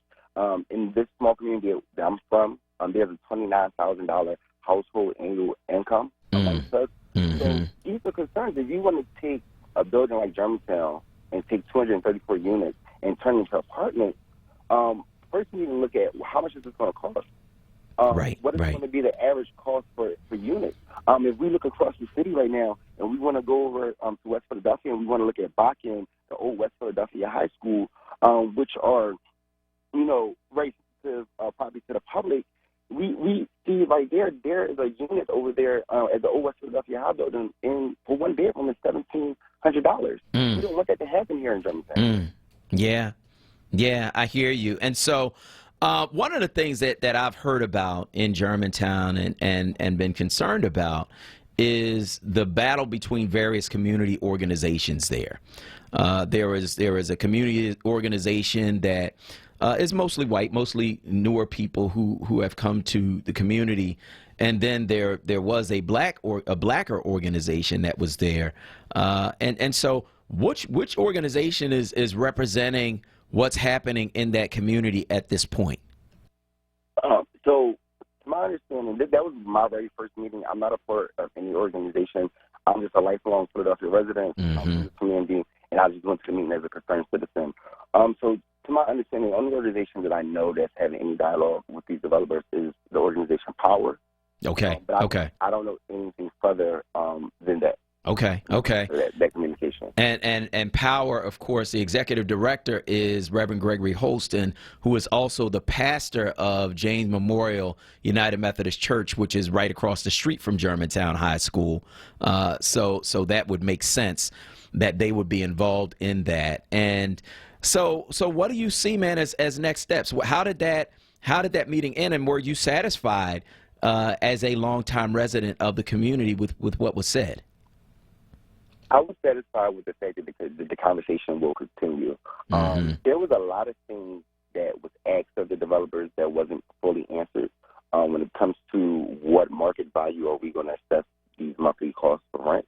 When we talk about the parking spaces that they have available compared to the amount of units that they will be serving, there was a lot of things that needs to be talked about. So tonight they had another meeting. It's a steering committee meeting. It's at 6 p.m. That's going to be at the same place, St. James Memorial Church. And then they also have another meeting that's going to be on July 1st with the developers. So there's another conversation that the developers will take place in. They won't be there tonight. When I say they, I'm speaking of the developers. But they will be there on July 1st. All right. Well, we're looking forward to seeing what's going to happen in Germantown because, again, you know, each neighborhood, man, as you see these things happen in each neighborhood, we should be learning lessons from each neighborhood. Like Germantown should be learning from what happened in Point Breeze. Germantown should be learning from what's happening in what they're now calling Brewery Town. Germantown should be learning from what's happened in what they're now calling Northern Liberties. And I say they're now calling them that because they were called something different before the gentrification came about. Absolutely. Yeah. Exactly. You're 110% correct about that. And that's my biggest concern as someone who owns their house in this community. I'm not going anywhere. I'm going to live here. No, I'm going to raise a family in this neighborhood. And I want to make sure that this neighborhood is the same neighborhood that I grew up in because that's the reason why I'm still here. Yeah. I hear you, man. I hear you. So we wish you the very best in Germantown as we talk about what's happening there. I guess what would you like to see happen? What would be your best case scenario in terms of outcome in Germantown for the development of Germantown High School? Because of how I feel about the school and my connection to the school, I think it's really important that there's always public access. Like I told you, I'm a graduate of the school. There was a lot of other graduates that was there that was in classes that was older than mine. I graduated in 2009. So I think as long as the community has access to this building, that's something that I can be proud of. I think as long as the rent, I don't mind them doing apartments, but as long as the rent is affordable and that the people that live around me, like the seniors that watch me grow up on my block, they're not displaced and our property values don't go up so high that they can't afford when they're fixed income. I think that's my biggest concern. Being raised by a grandmother and living on a block with a lot of seniors, that's a big concern of mine. A really big concern of mine. My day job is working in healthcare for seniors. So seniors is really, really dear to my heart. Yeah. And I've seen a lot of that in Philadelphia happen where they get displaced and they're not thought about. And I don't want that to continue to happen, at least not under my watch. If I could do anything about it, I would love to advocate for them and help save what we can save of the Philadelphia that I know. I hear you, man. I hear you. Well, Center in the Park is right around the corner, too, and they deal specifically with seniors there. And so I would like to see them involved in these discussions and kind of on the forefront, too, because you have some resources there in Germantown, man. And it's about the same thing that we talked about on Friday, bringing those resources together so that we can work together for a common purpose. Absolutely. All right. Andre, we appreciate you, man. Thank you so much for joining us this morning. And thank you for being a loyal listener, man. We appreciate you. Thank you. No problem. Thank you, Solomon. All right. We'll talk to you soon. That was Andre Carroll. He is a longtime resident in Germantown. And again, you know, he talked about the fact that he went to Germantown and his grandmother went to Germantown.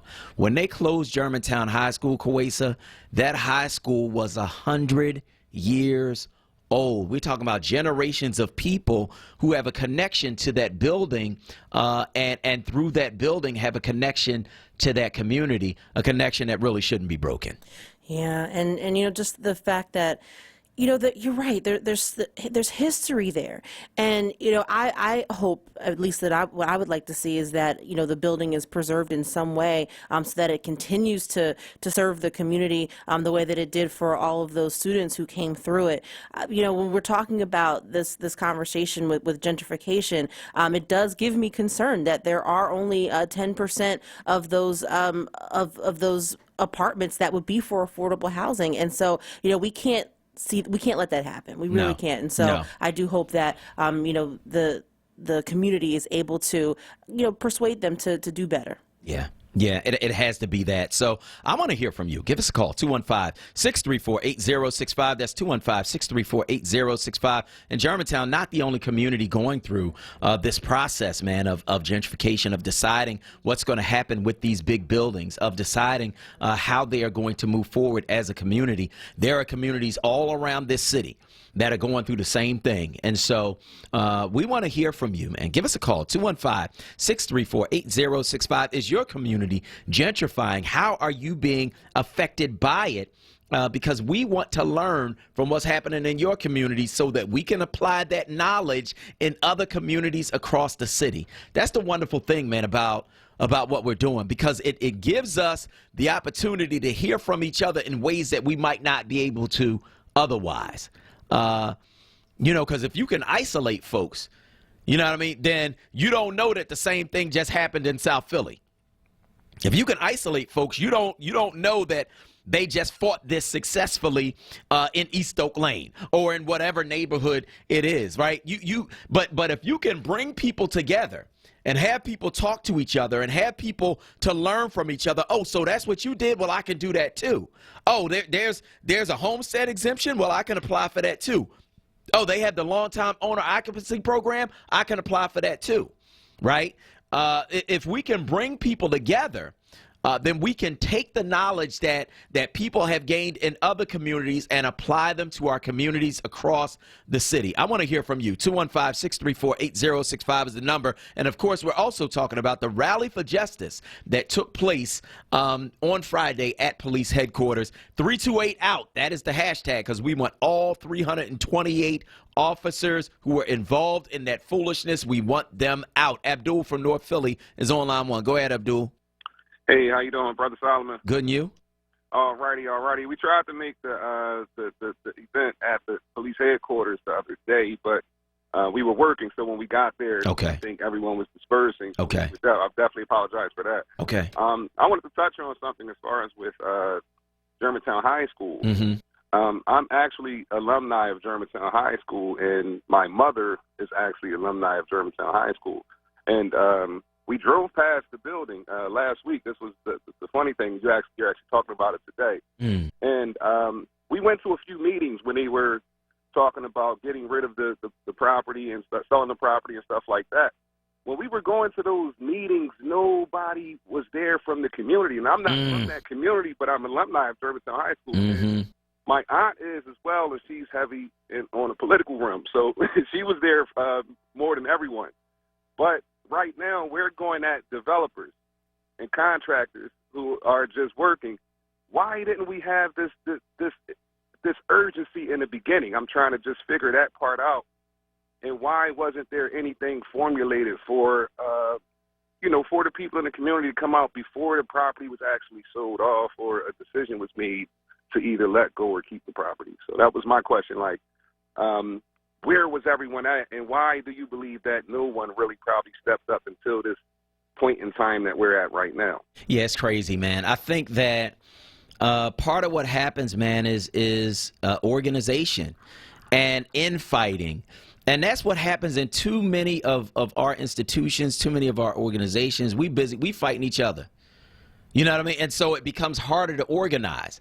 You have people with grudges. You have people who feel like I should be the leader, not you. You have people who just want to get in the way. You have people who just like controversy and want to keep that going, so they talking about each other. Like, all of that stuff happens in our organizations, and I believe that happened in some of the organizations in Germantown. And so when you have that in combination with another organization trying to sabotage the black organization, that's what happens, man. And you end up with none of the people really involved. Now, that's part of it. But then the other part of it is apathy. People who don't really care. People who feel like this does not affect me directly, not yet anyway. And so, I got other fish to fry.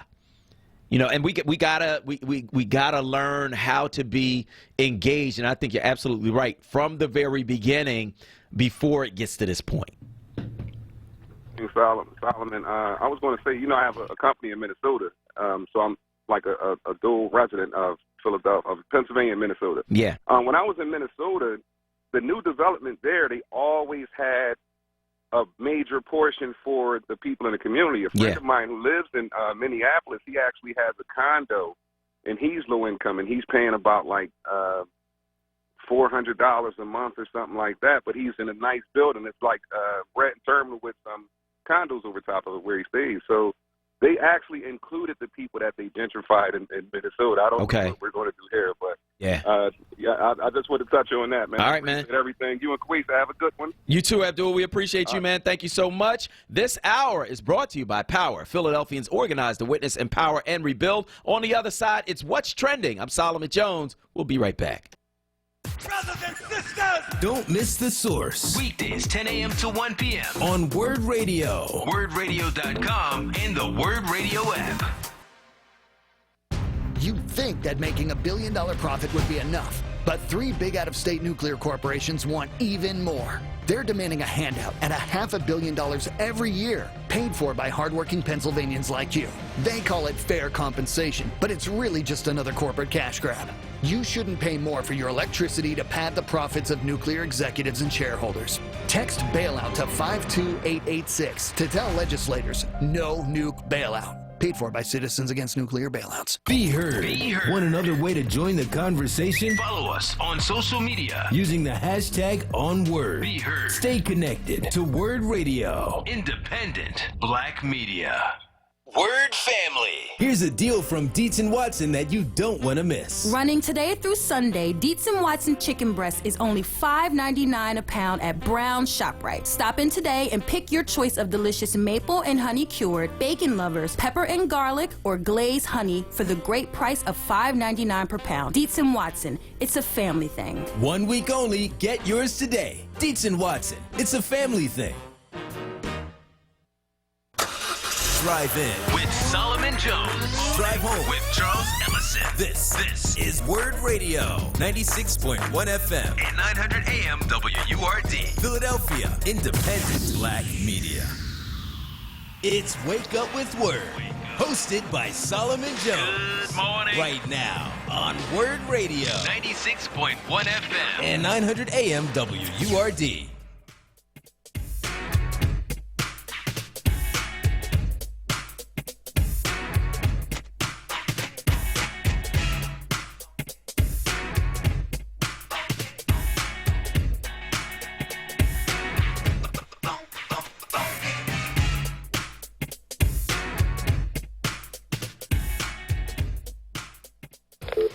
Circuits are busy. Here's what's trending. Yo, that's crazy. On Wake Up with Word.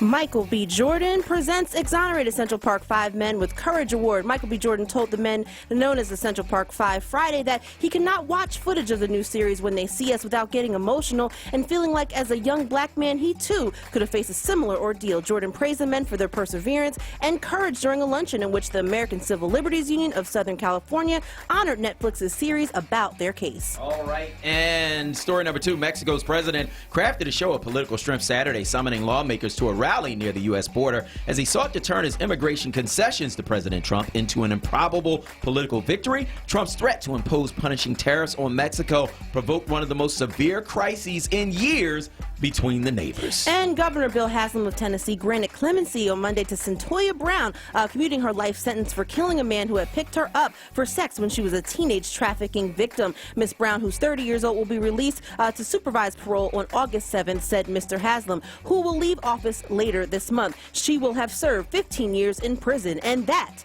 is what's trending. All right, so that's what's trending right here on WURD Radio. And that whole thing with Centoya Brown, Queesa, is crazy. She's been in jail for a very long time. And, of course, there were some racial elements to that case because the man who was trying to buy sex from her was white. She said that the man took her to his home, was showing her all these guns, was intimidating her, scaring her, making her feel like her life was in danger. She ends up shooting him, and they throw the book at this young girl and leave her in prison for years and years and years. And it's interesting, a lot of celebrities began to pick up on that case, advocate for her, and now at 30 years old, she's finally being released. And the other piece to it too is the fact that she was 16. 16 years old. Like, so even when you're looking at it on its face, she's a child. She's not an adult, and they're charging her as an adult with life in prison, and she's being trafficked, sex trafficked. Like the fact that they didn't even care about the fact that she was being used in this manner by someone who was her pimp, by someone who was degrading her. It blows my mind. It really does. Yeah. And so I'm very happy that she's able to, at least have some, kind of semblance of life when she gets out, and hopefully she can, just kind of be able to start living a normal life when she gets out in August. Yeah. It'll be a good thing. So, I don't know, man. And that's one of the things that, as a parent, you're concerned about with our children, with our young people, because no matter what's going on at home, right, you can get some help for that without necessarily striking out on your own and being on the street, man, where somebody could take advantage of you and put you in a position where you're being sex trafficked, or put you in a position where you're being sexually abused, or put you into a position where you are a virtual slave. Human trafficking is a huge problem, man, with kids who leave home. And certainly some of the home environments aren't great. But there is help available for you without you striking out on your own in the street by yourself, because this is the kind of thing that can happen. And so we are concerned about that, man, and concerned about our kids. And so we are glad that she got out, but so many years of her life gone, and she's killed somebody now. And so that's something that's never going to go away. It's something that's always going to be in her mind. It's something that's always going to, she's going to have to learn how to live with that. You know what I mean? Like, it's more than just, oh, she's free now. No, there are memories, there are experiences, there are things that are going to affect her, Kawesa, for the rest of her life. Yeah, it will affect her for the rest of her life. And so I hope that, as part of her release, she's able to get the type of counseling that she needs so that she can, kind of move on from it. It's something that you'll never forget. She'll never forget that. But what I will say is that, if we think of the thousands of, black and brown children who have been in this situation and we never find them, we never know what happens to them. They are in unmarked graves, things like that. So the fact that she was able to live from this experience, I think, is the true testament to what she went through. And so I just, like I said earlier, I just hope that she's able to, kind of have somewhat of a life now after she gets out. Yeah, that is the hope. Let's talk to QB from Philly on line 1. Go ahead, QB. Good morning. Good morning. I listen to you every morning. Thank you. And I listen, and there's a person that calls Mary from Mount Airy. Mm-hmm. I learn a lot from her. She really inspires me. Mm-hmm. And I haven't heard her on the air for a good while. Mm-hmm. And I was wondering about her. Mm-hmm. And I hope she's listening. Okay. And that's about all I got to say. All right, thanks, QB. We appreciate that. And, hopefully Mary from Mount Airy will call back. We appreciate her.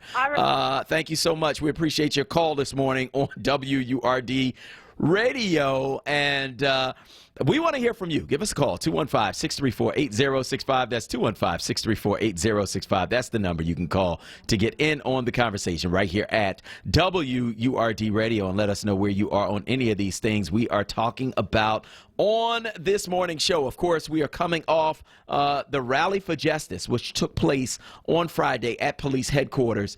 And we are looking to have all 328 officers who posted those racist Facebook posts off the street. That is our demand, along with a meeting with the police commissioner and possibly a meeting with the mayor as well.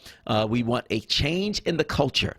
at the Philadelphia Police Department. It has to be more than just sensitivity training, because as we've learned, Kawesa, through one of our Big Three stories this morning, some of these cats that was doing this Facebook stuff was already under investigation anyway. Already under investigation and changing their names on Facebook. Come on, man. Making it seem like they're not the same people who they were just a couple days ago.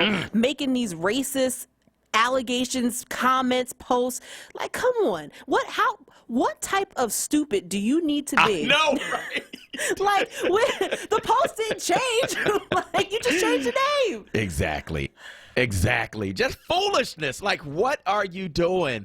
Officer Ruben Ondarza, supposed to be one of Philadelphia's finest, on Facebook, he was posting disturbing images mocking beaten and bloodied criminal suspects. And city records show he was subject to 7 prior internal investigations between 2013 and 2017 for alleged misconduct, far more serious than an offensive social media post. In 2015, investigators found that he and 6 other officers had falsified information and ignored departmental guidelines during car stops that ended with warrantless searches, with officers allegedly prying open motorists' locked glove boxes. You can't do that. You got to get a search warrant for that. Like, what are you doing? You know what I mean? And then lying about it. But that's the kind of stuff that was going on. And then, so these are the same people that are on Facebook posting this stuff. See, as a man thinks, so is he. So if you're on Facebook posting that these black people are animals, that every thug deserves a slug, that protesters should be run over, that all of this stuff, right? That death to Islam, all of this stuff, right? If you're posting this stuff, eventually you're going to act on it. That's what you're thinking. Every action begins with a thought. You know what I mean? So look, we need them off the street, man. They're a danger to our community. And the fact that many of them were already under investigation, it doesn't bode well, doesn't speak well. We want to meet with the commissioner. That's the bottom line. We got to meet with you. And so we are working behind the scenes to make that happen. We should be able to announce something soon about that. So stay tuned for that. But, we need all 328 of them off the street. And the shame of it is this, that you have officers within the department trying to do their jobs, doing it well, doing it right, obeying the rules, honoring the people whose communities they patrol. And then you got these fools making it bad for everybody else. Come on, man. We need all 328 of them off the street. I'm going to go back to the phone lines, 215-634-8065. That's 215-634-8065. That's the number you can call to get in. Let's go to Jacob from Olney on line 1. Hey, Jacob. Hey, peace be unto you, Brother Solomon. Hey, man, I felt so good to be down there. The spirit that was down there is it was great. Need to get the job done, know. Mm-hmm. And, one thing I saw, Solomon, we got to keep a little balance, right? Yeah. There was a young white boy that was calling all cops. None of y'all. I said, whoa, bro. Yeah. We need our police department. Yeah. Let's not get it mixed up. Yeah. So, and it was a brother that I had to, talk to, say, look, brother, don't yell at the cops that's here. Yeah, don't do that. They don't, because again, to throw out the baby with the wash, right? That doesn't make sense. And, right. To think of Philadelphia without a police department, man, I'd have to move somewhere else. Come on, man. Keeping it real. But, I just, again, commend you, Brother Solomon. Thank you. They say the journey of 1,000 miles start with the first step. That's right. And I think that was the first step. And like you said, we got a lot of stepping to be doing. You're talking about stepping. I might put on the R. Kelly stuff. No, I think I don't want to do that. No, don't do that. Don't put him on. Okay. All right, Solomon. All right, man. You have a blessed day, man, and keep on doing what you do, as Reverend Joe said. Thank you, Jacob. We appreciate you, and thank you for your call, and thank you for being there on Friday. Let's go to Lulu from Mayfair on line 3. Go ahead, Lulu. Good morning, Lulu. Okay. Good morning. God bless you this morning. God bless you, too. Okay. I thank God for this expose. They need to be, their masks need to be torn off so we can see what's going on. But, we're moving in the right way. Everything is great, is good. I'm excited about the positions that we're taking and what's getting ready to implement. We just have to be encouraged and don't faint. We've been there. We've done this before. So, we just want to have to keep moving and being motivated. And, again, God bless us all. Right makes might, and that's where we are right now. We have to be encouraged. All right. All right. Well, thank you so much for your call this morning on WURD Radio. We're going to go back to the phone lines. We're going to talk to you. 215-634-8065. That's 215-634-8065. That's the number. We got one more person. Billie Jean from Philly is on line 4. Go ahead, Billie Jean. Good morning, Solomon. Good morning. Good morning. How are you? And Kwesa. Mm-hmm. We just want to pray, ask God to cover all the good professional policemen and women out there. We got to remember them. Yep. Yes, we do. I'm asking God thanking God for exposing those thugs wearing uniforms. Thank God for the good people, good police professionals, and thank God for you. Thank you. And we have to. A lot of people in the city are afraid for their life. We are scared. We need to get these thugs off the street. Don't we? We fear for our life. And that's why we want all 328 out. That's right. More, and the others. That's right. And those good cops who are silent, you're silent for a reason, and you know why. But please, stand up and do what is right.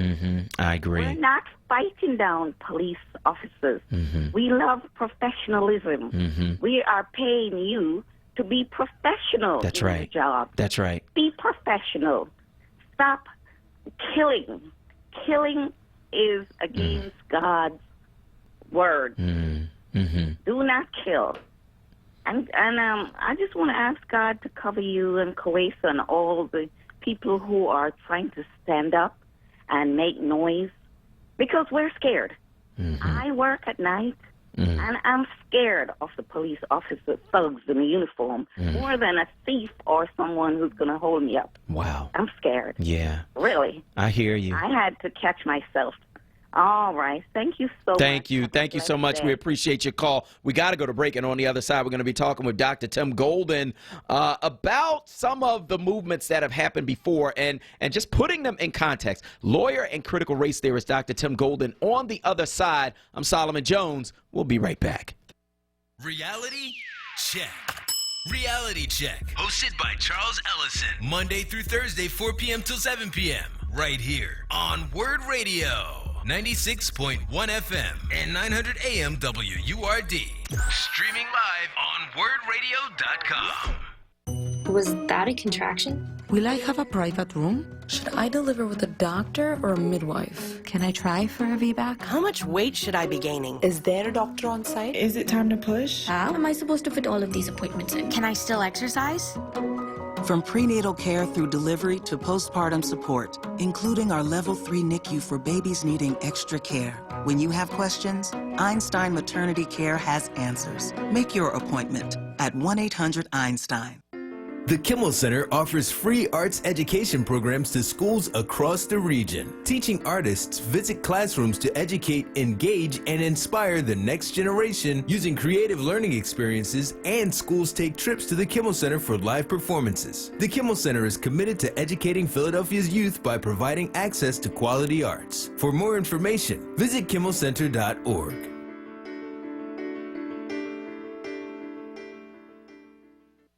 We are progressive and proud and interactive. Follow us on Twitter, Instagram, and YouTube at onWURD. This is Word Radio, 96.1 FM and 900 AM WURD Philadelphia. Streaming live at wordradio.com. Word Radio News Update with Vincent Thompson. Good morning. Here's the latest from the Word Radio Newsroom, 96.1 FM and 900 AM. A developing story out of Camden County, New Jersey. Officials said a fire that started last night and continues at this hour has burned 1,800 acres of the Wharton State Forest in Waterford Township and was possibly sparked by a lightning strike. Firefighters are still hard at work fighting the brush fire. Officials from the New Jersey Forest Fire Service reports the fire is 100% contained but not out. Officials said no homes are in danger, but residents in the area can see and smell smoke. Stay tuned to Word Radio News Partner, NBC 10 Philadelphia, on air and online today for updates on this story. Thousands of people gathered in Center City, Philadelphia yesterday for the 31st Annual Philadelphia Pride Parade. The theme of the parade was celebrating the 50th anniversary of the Stonewall riots in New York City. That event, along with other demonstrations, including those in Philadelphia, began the gay rights movement in America. Checking sports, former Boston Red Sox slugger David Big Papi Ortiz was ambushed by a man who got off a motorcycle and shot him in the back at close range inside a bar Sunday night in his native Santo Domingo, Dominican Republic. Ortiz underwent surgery and he is in stable condition this morning. The Toronto Raptors could win their first NBA championship with a win tonight over the Golden State Warriors in Game 5 of the NBA Finals. Toronto leads the series 3-1. Warriors All-Star Kevin Durant, who hasn't played for more than a month with a strained calf, could play in tonight's game. The St. Louis Blues lost to the Boston Bruins in Game 6 of the Stanley Cup Finals last night. The series is tied at 3 games each. The decisive Game 7 will be played on Wednesday. The Eagles start 3 days of mandatory minicamp today. The New York Jets have hired Eagles Vice President of Player Personnel Joe Douglas to fill their vacant general manager job. Ashley Barty won the French Open Women's Tennis Championship, her first tennis Grand Slam, and Rafael Nadal won the French Open's Men's Championship this weekend. It was Nadal's 12th French Open title. And finally, in women's golf, Lexi Thompson won the LPGA Classic in Galloway, New Jersey yesterday. African-American golfer Mariah Stackhouse finished in a 3-way tie for 5th place. No African-American has won a tournament in the American-based Women's Golf Tour since it was founded in 1950. Vincent Thompson, Word Radio News. You're waking up with Word, hosted by Solomon Jones. Good morning. Right now on Word Radio, 96.1 FM and 900 AM WURD.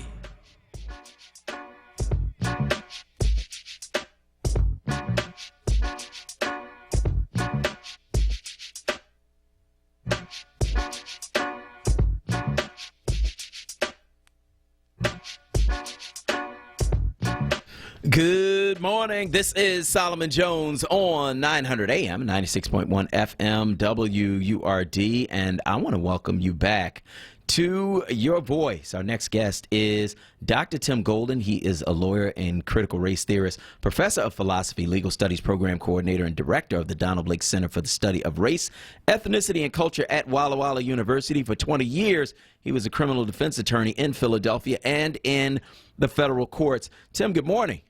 Good morning, Solomon. How you doing today? I'm good, man. How are you? Oh, man, I'm blessed to see the beginning of a new week. I know that's right. It's a beautiful day, man, as always. So I want to talk first about the Rally for Justice that we had on Friday here in Philadelphia at police headquarters as we sought the removal from the street of 328 officers who had posted racist and otherwise offensive and bigoted posts on Facebook. And, I learned a lot from that rally. I learned, first of all, that our community cares about what is happening around them, that we care about each other, and that we are looking to take action around some of these things that are happening. But I learned some other things too, man. I learned about division. I learned about some of the logistical things that need to happen when we do these things. And it made me think back to a lot of other black movements that have taken place that have failed because of internal struggles, man. Talk to us a little bit about that, Tim. Well, Solomon, historically, this goes back all the way to slave revolts. Every slave revolt, whether it was Denmark Vesey, Gabriel Prosser, or Nat Turner, was ended by another slave. There were other black people who stopped those revolts. There were, if I'm not mistaken, there were also the raid on Harper's Ferry led by John Brown, a white guy, a radical white abolitionist. That was also, revolt was also quashed by someone who was African American. So there's always anytime you speak of rally or protest or movement within the black community, you have to account for the division within the black community. Yeah. Because the black community is not monolithic. And often success for these types of movements, I mean, for every, I hate to say this, but for every soldier like Solomon Jones, there's a Candace Owens, right? And there's always going to be, for every Thurgood Marshall, there's a Clarence Thomas, right? And you're never going to secure consensus within the black community. And so a lot of the division is sown from within by black people who have, who see themselves as having different views and different interests. And the larger problem is that sometimes in movements, what we've had is government disruption of movements. So for example, if you consider the government's counterintelligence program of it during the Cold War, the 1950s, late 1940s, 1950s, 1960s, J. Edgar Hoover's FBI was really determined to destroy Martin Luther King. So a few weeks ago, I saw some of this circulating on social media. There's supposedly these new revelations about Dr. King, that he sat by and watched as a member of his church was raped, and that he was into even more perverted sexual activities than before. And all of this is based on tapes, FBI tapes that have never been released, and it's based on more conjecture and speculation that's designed to smear the legacy of Dr. King. So Rush Limbaugh is asking, should the King Memorial now be torn down, right, because of these new allegations? So whether it's the government or whether it's the divisions within the black community, protest movements have traditionally been beset by both these internal and external forces. Yeah. And so, you know, the successful ones have been able to overcome that. But what I have learned, and learned in short order, man, is that there will always be people who are within or pretend to be within your movement who will literally try to stand in the way of what you are trying to do for their own purposes, whatever that purpose might be. That's right. There's always an individual and versus a group dynamic, and people will always resist what they see as the goals of the group based on their own goals, and maybe part of that is just human nature. Right? So maybe what we have to say to ourselves is not that we shouldn't protest, but as you intimated at the beginning of your remarks for this discussion, we have to be careful how we protest.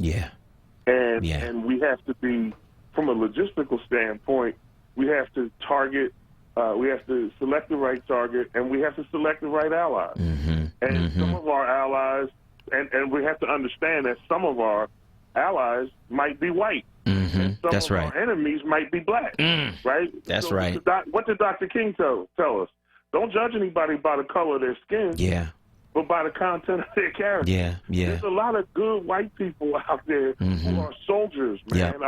Historically, from people like John Brown in the 19th century down to Father Flagler in Chicago. I mean, there are good white folks out there who understand that these issues aren't really black or white, but that they're American issues. And that if we're going to, in the words of Dr. King, we're either going to live together as brothers or perish together as fools. That's real. And I think we have to, as you said, from a logistical standpoint, going into these things in a real pragmatic, nuts and bolts sort of way, kind of know the lay of the land going in, so that these movements are successful. And man, I'm telling you, I'm learning through experience, and a lot of times, man, we stand up out of necessity, not necessarily because that's what we do, but out of necessity in the moment, man, and that's kind of where we are now, and I'm learning a lot as I go, man, and I'm so glad that you were able to kind of put some of that in context for all of us, not just for me, because I think that it's necessary for us to understand that resistance that we're going to get. I also want to talk about something else. There's a lawsuit that happened in which a bakery that successfully sued Oberlin College over alleged racial profiling. Now, there were some black students tried to buy alcohol in the bakery. They were arrested. The school backed the students. eventually the bakery was able to sue. Walk us through that case and what it might mean, man, for people who are victims of racism going forward. Well, Solomon, the racial dynamic of this case is fascinating. This is what one of the founders of critical race theory, Derek Bell, he called this a racial sacrifice covenant. And a racial sacrifice covenant is what happens when two white people or white entities get together and strike an agreement at the expense of black people. And he gives the classic example is the Hayes-Tilden Compromise that ended Reconstruction during slavery. So the presidential election of 1876 resulted in an election dispute between Rutherford B. Hayes and Samuel Tilden. Samuel Tilden told Rutherford B. Hayes, I'll drop the election dispute if you agree that when you become president, you will withdraw the federal troops from the South and end Reconstruction. So two white people got together and decided to strike an agreement that literally led to a reign of terror against black people in the Deep South. Because if you study American history, during the first 14 years of Reconstruction, African Americans were having a great deal of political success. They were being elected to offices in states with a history of racial discrimination, and they were having some success there. But once the federal troops were withdrawn, then everybody decided that it was time to re-up on the legacy of slavery, and you know the rest. So to put Oberlin College and this bakery in context, just consider what happened. Now, there's some black kids who are admittedly in the wrong, right? Let's just put that out there at the beginning. These are not innocent black kids. Nobody's I don't want to be accused of trying to whitewash these black kids who were wrong, who were underage trying to buy alcohol, and who allegedly had stolen or shoplifted from the bakery. That was an allegation, too. Now, consider what happens. They leave the bakery, and rather than call the police, the owner's son of the bakery, in George Zimmerman-type fashion, follows them outside, gets into an altercation, gets a little more than what he bargained for, which is wrong, and then the school begins to get involved, and the school takes sides with the students, and now they lead protests in front of the bakery, etc. Now, mind you, despite the wrongdoing of the students, there's still a racial dynamic at work here. There's still a guy who works at the store who, instead of calling the police, decided to take it into his own hands. And now what happens is you have this fight between two white entities, a college and the bakery, and the college ends up paying the bakery large sums of money, and in court, the black people are forced to admit under oath that the bakery didn't do anything wrong and that they were the ones who are in the wrongdoing. So the bakery ends up getting paid a large sum of money in this settlement. The school has no comment on the settlement, and nothing improves for black people. In fact, things have probably gotten worse. So this is another example, right, of an agreement between two whites that basically happens at the expense of black people. There are some black people who are conservatives who are no doubt touting this as a victory for race relations in America, but it's anything but a victory. It's nothing. It's an agreement between two white entities that does nothing for black people. I think ultimately that's what this is. Yeah, I think that's what it is. But I think for us, one of the things that it shows is this, and you know, these are students, man. These are young people. They don't have a whole lot of life experience. But if you are going to cry racism, you need to be absolutely sure that you are absolutely a victim of racism. Because if you don't, then you undermine it for everybody else who comes behind you. You undermine it for everybody else who comes behind you. And right, that's true. I don't want that point to be lost on anybody either, that ultimately these kids were in the wrong. And but even that, Solomon, you know, it's difficult. Just because you're not perfect does not mean you will not be treated in a racist manner. That's very true. That's very true. You know, there are very few people who have hands that are so clean that nothing could be said about their conduct in certain contexts. Mm-hmm.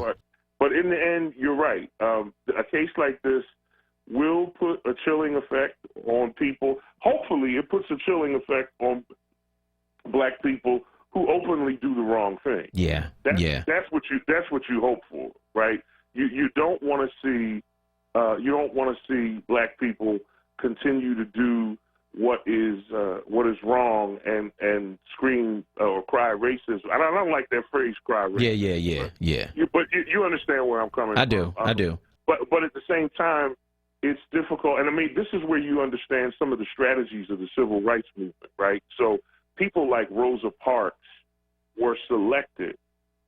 People like Homer Plessy were selected to be in these situations because the leaders of the movement knew that they had clean hands. They knew that they could be sympathetic figures. And this is a part of the strategy of racial protest and racial and civil rights in America that I think a lot of black folks would do well to study up on and understand, at your point, which is that in situations like this, it's always, nobody is perfect, but it really is best if you don't go in with fake IDs and try to buy alcohol and then, try to shoplift.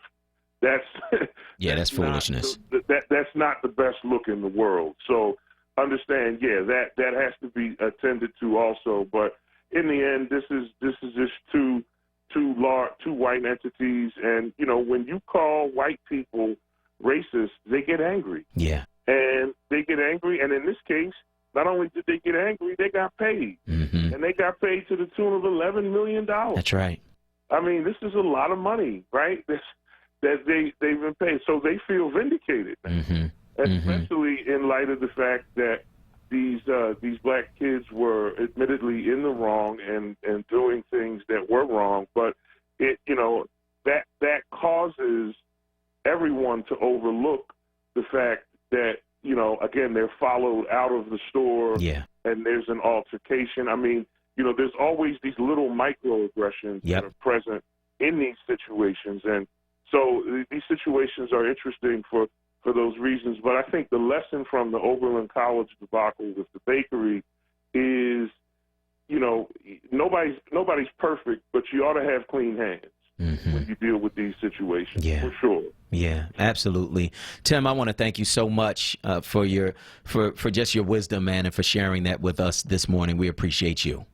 Thank you very much for having me, Solomon. Looking forward to next Monday. Yep, we'll talk to you next week. And that, of course, is Dr. Tim Golden. He's a lawyer and critical race theorist, professor of philosophy, legal studies program coordinator, and director of the Donald Blake Center for the Study of Race, Ethnicity, and Culture at Walla Walla University. It's craziness, man. And I think we have to understand, Kawesa, that as black and brown people, a lot of times we're held to a different standard, and it's not fair, and it's not right, and it's not comfortable, but it is reality that, you can't do what everybody else does and expect to be treated the same way. Yeah, and I hate that. Like, I really hate that. I hate the fact that, you could just be out, even just for, you're doing some. If a white kid is caught with drugs or something like that, then they'll get a lesser sentence than you, who had the same amount of drugs on them or something like that, and they're gonna get a harsher penalty. And so these are the things that we have to deal with, that we are always constantly seeing as people of color, and I hate it. Yeah, I hate it so much. Yeah, man, it's a terrible thing. We're gonna go to break, and on the other side, we're gonna hear from another one of our speakers who spoke on Friday at the Rally for Justice at the Philadelphia Police Administration Building as we continue to push for justice. Remember, if you are on social media, we need you posting the hashtag 328OUT, because we need all 328 officers who were engaged in this hate on Facebook. We need them off the streets until an investigation can be completed. I'm Solomon Jones. We'll be right back. Hi, this is John. Hi, this is Juanita, owners of JD's Auto Body and Painting. We're located at 6300 Wayne Avenue, right there at the intersection of Wayne and Washington Lane. We really like to thank all you Word listeners for the support that you've given our business, and we really hope to see you in the future. JD, tell them about our products and services we have. We have a new state-of-the-art paint shop along with our body shop and detail shop. We can help you with the dents and scratches from the winter season. Come to JD's Auto Body and Painting. Come on out and check us out. We're still honoring that Word 10% discount. Give us a call, 215-848-5949. Again, 215-848-5949. Thanks again for supporting our business. We really appreciate you. See you at JD's Auto Body and Painting. The Sweet Treat Hut is the highest rated juice bar in Philly, located on the corner of 50th and Thompson Streets, providing delicious, healthy vegan food, juices, and smoothies. Treat yourself to a cup of happiness. Call 215-877-1471. Word Radio, 96.1 FM and 900 AM. WURD. Word Family. Here's a deal from Dietz & Watson that you don't want to miss. Running today through Sunday, Dietz & Watson chicken breast is only $5.99 a pound at Brown's ShopRite. Stop in today and pick your choice of delicious maple and honey cured, bacon lovers, pepper and garlic, or glazed honey for the great price of $5.99 per pound. Dietz & Watson, it's a family thing. 1 week only, get yours today. Dietz & Watson, it's a family thing. Word Family. Mark your calendars and save the date. Friday, June 28th for the annual Word Wellness and Food Festival at the Fresh Grocer of Monument Road. And take advantage of our special early bird membership drive. Start or renew your 4-Word membership between now and June 28th, and you'll get a discounted rate of just $75. Join the 4-Word movement today so you can protect and preserve independent Black media. Call 215-425-7875 or visit wordradio.com. We'll see you on June 28th. Now, with more clarity, this is Word Radio, 96.1 FM and 900 AM WURD Philadelphia. Streaming live at wordradio.com. Back by popular demand. It's Wake Up with Word, hosted by Solomon Jones. Right now on Word Radio, 96.1 FM and 900 AM WURD.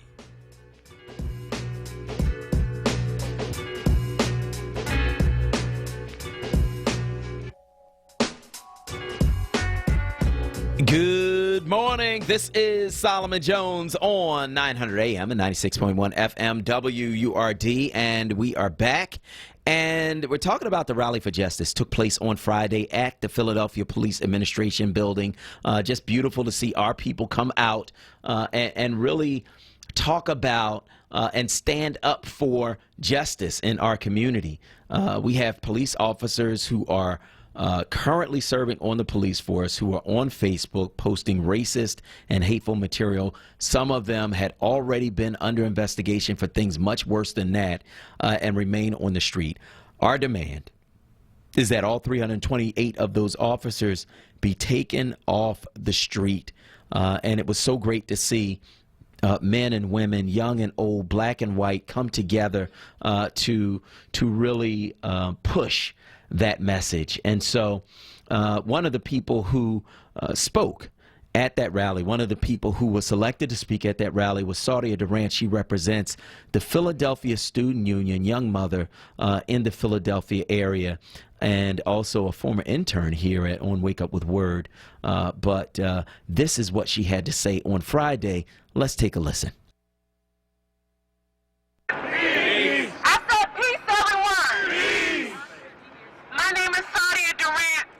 I'm a 26-year-old mother to a beautiful toddler and a youth organizer with the Philadelphia Student Union.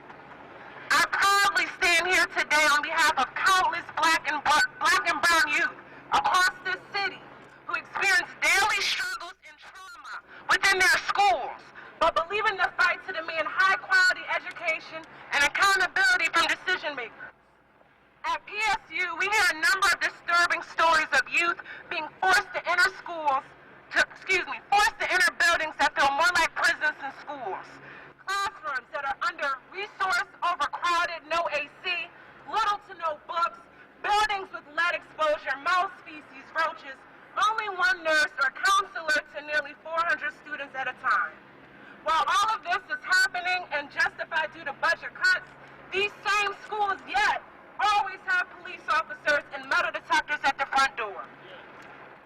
So that is Saudia Durant speaking about some of the conditions that our young people face in schools, man. And, you know, to have to also face, after you leave out of that environment, to have to also face people who are openly hostile to you, who have badges and who have guns and who are paid with your tax dollars, paid with your parents' tax dollars. If you're a young person, that's just a lot, man, to have to deal with.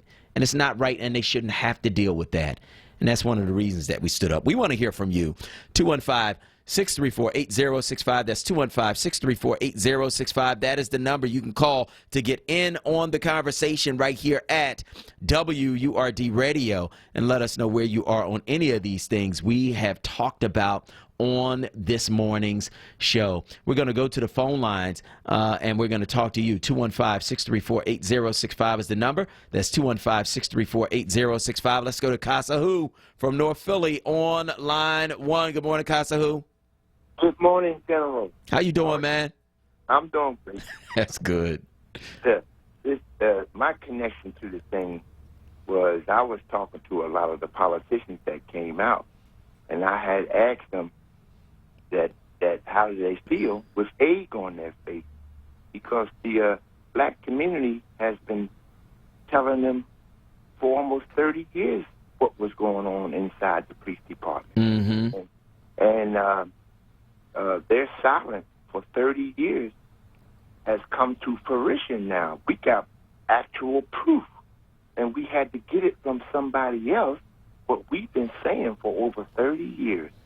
And that's hurt me a lot. Yeah. And I'm glad to see black and whites coming together. Yep. Because that's the only way we're going to be able to really put a dent in this thing. But they are out of control, and they are, to me, they are out of control, and they are an apartheid police force, because they come after a certain group of people to tear up. And maybe we can use some of these accusations against them, and then get rid of that FOP, because the FOP is the biggest KKK in blue uniform. What they've been doing for over 30 years, hiring murderers and putting a gun back in their hand and letting them go again, just like before when slavery was running.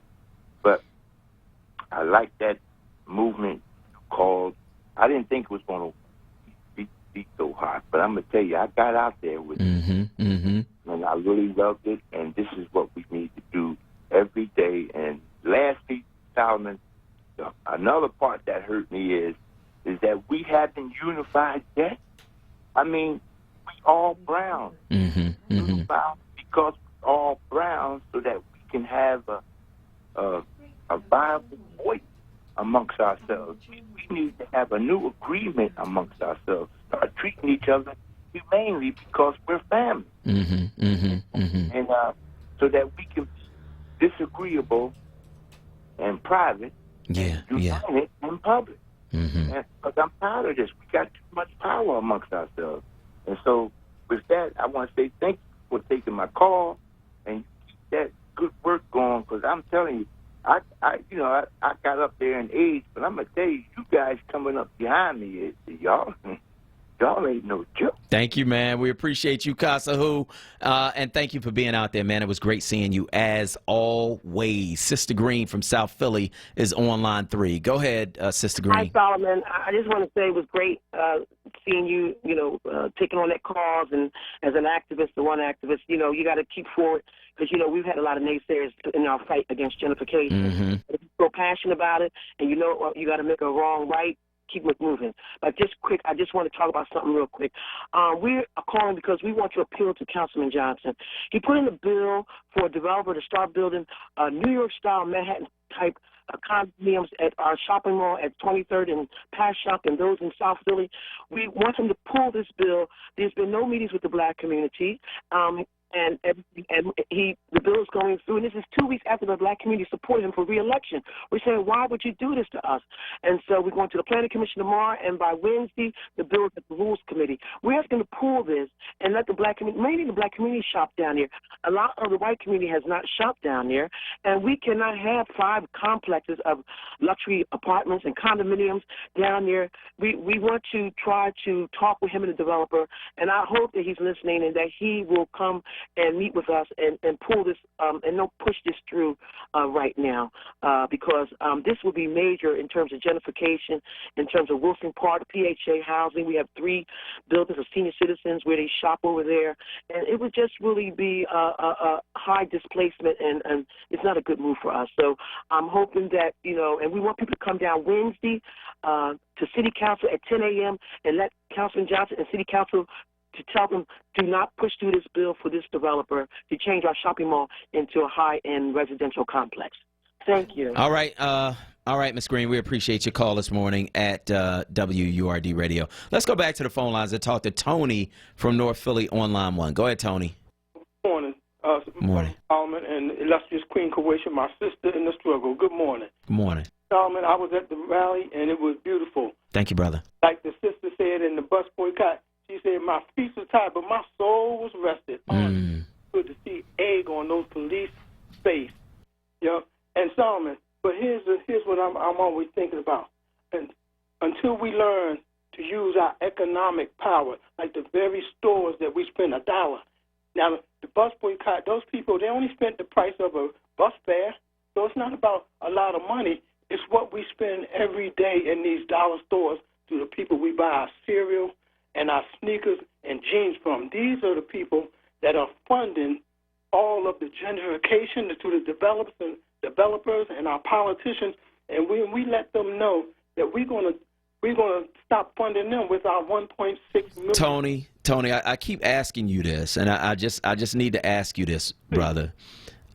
So this is something that has to do with law enforcement, and so I know you're calling for an economic boycott. Yeah. Let me ask the question. Go ahead. Who would you suggest that we boycott economically to stop what we are protesting against with the racism within the police department? Well, ALEC. You know ALEC? You ever heard of the? I have heard of ALEC. That's an organization that writes bills and gives them to lawmakers in order to put those bills in place. You are, and that's all of those companies. That's the capitalists where the capitalists meet our lawmakers, and that's where they lobby with them, and all of the politicians have become millionaires from our capitalists. So what I'm trying to say is that our capitalist system is the very ones that's funding all gives the police departments No, actually, we're funding the police departments. We're funding the police departments through our tax dollars, and so that is why this is an issue that doesn't necessarily fit the paradigm you're talking about. I think that some issues do. I just think that this issue is a little bit different. Well, okay, and I'm going to say this, and I'm going to let you go. But I think that it's all the same, one big collusion, and if we learn to see, we have one ballot is our voting, the other ballot is the dollar bill we spend. That's $1, one vote, and we must take care of both of those ballots. And you'll see, I believe you'll see a difference if we learned to take care of both of those ballots. All right, Tony, I want to thank you so much for your call this morning on WURD Radio. We want to hear from you. 215-634-8065. That's 215-634-8065. That is the number you can call to get in on the conversation right here at WURD Radio and let us know where you are on any of these topics we are talking about on this morning's show. So, we want to hear from you, man. And certainly we appreciate everybody's passion, your ideas, all of those things. Right now, what we need you to do on social media is use the hashtag 328OUT, because we need all 328 officers who have been involved in these racist Facebook posts. We need them off the street. And many of them, as we learn more information about them, many of them have been involved already and being investigated by the department for behavior that violated policies, that violated rules, that violated people in our communities. And so we need you right now posting the hashtag 328OUT because we need them off the streets. I'm going to go back to the phone lines. We're going to talk to Araminta from West Philly on line 1. Go ahead, Araminta. Good morning, Solomon. Good morning. For the subject, let me get away from my radio. I don't usually call because, I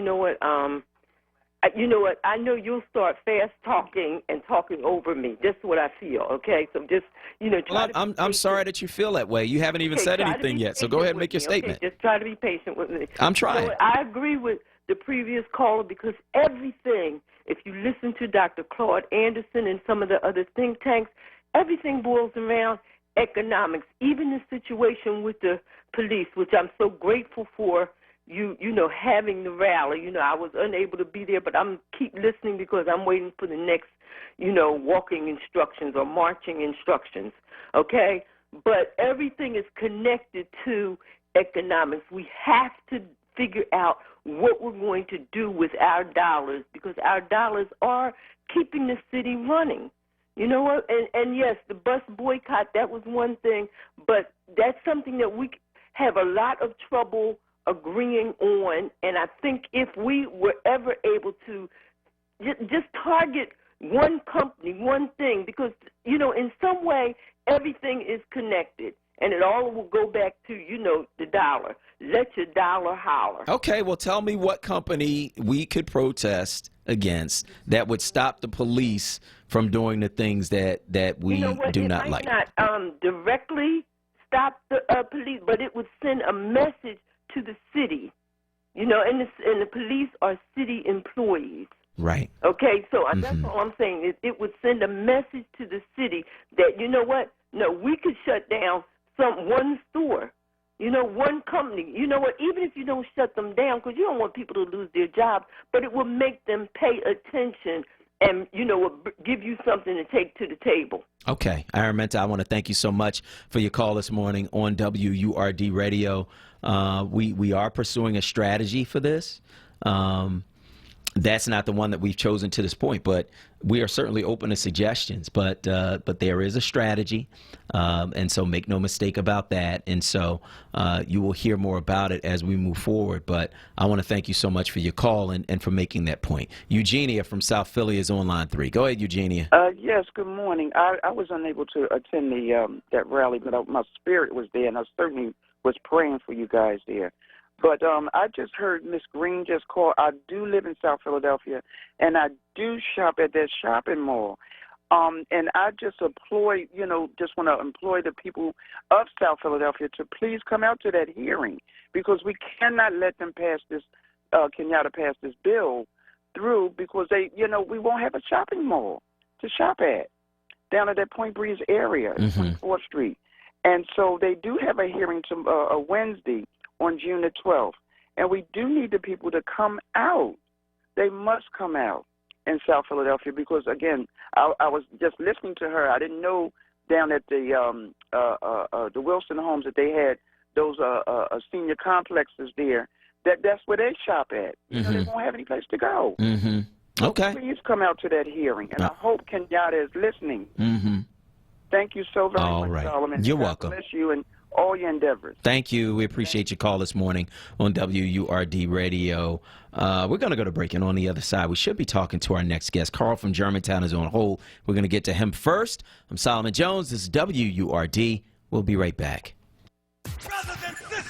Don't miss The Source. Weekdays 10 a.m. to 1 p.m. on WURD Radio. WURDradio.com and the WURD Radio app. With the new Express Sports football and car racing from the Pennsylvania Lottery, you can play your favorite sports at participating retailers, bars, and restaurants. Make your picks on your play slip, like touchdown pass on the third play, or the first 3 cars across the finish line, and watch the fast-paced lifelike action on the big screen. With drawings for cash prizes every 5 minutes, there's never a dull moment. Come on, come on. Yes! Express Sports from the Pennsylvania Lottery. Compete from your seat. Players must be 18 or older. Benefits older Pennsylvanians every day. Support independent black media and join the Forward movement now at 215-425-7875 or visit wordradio.com. One Soul presents their annual Men's Day Dinner and Show, Saturday, June 15th at the luxurious Centurion Hall in Cheltenham, with live performance by Real Men and Phillies Intruders featuring Tony Strong. For tickets, go on Eventbrite or call 267-918-5522. 3, 2, 1. Oh no. Which button am I? When every second counts, you can't wing it. Guys, a little help up here? In a home fire, you may have less than 2 minutes to get out. So make a family home fire escape plan. Then practice home fire drills at least twice a year so everyone knows what to do when they hear. Prepare your family at ready.gov/fire drill. Brought to you by FEMA, the Ad Council, and Make Safe Happen. Now, Drive In with Solomon Jones. Drive Home with Charles Ellison. This is Word Radio, 96.1 FM and 900 AM WURD. Philadelphia, independent black media. Back by popular demand. It's Wake Up with Word, hosted by Solomon Jones. Right now on Word Radio, 96.1 FM and 900 AM WURD.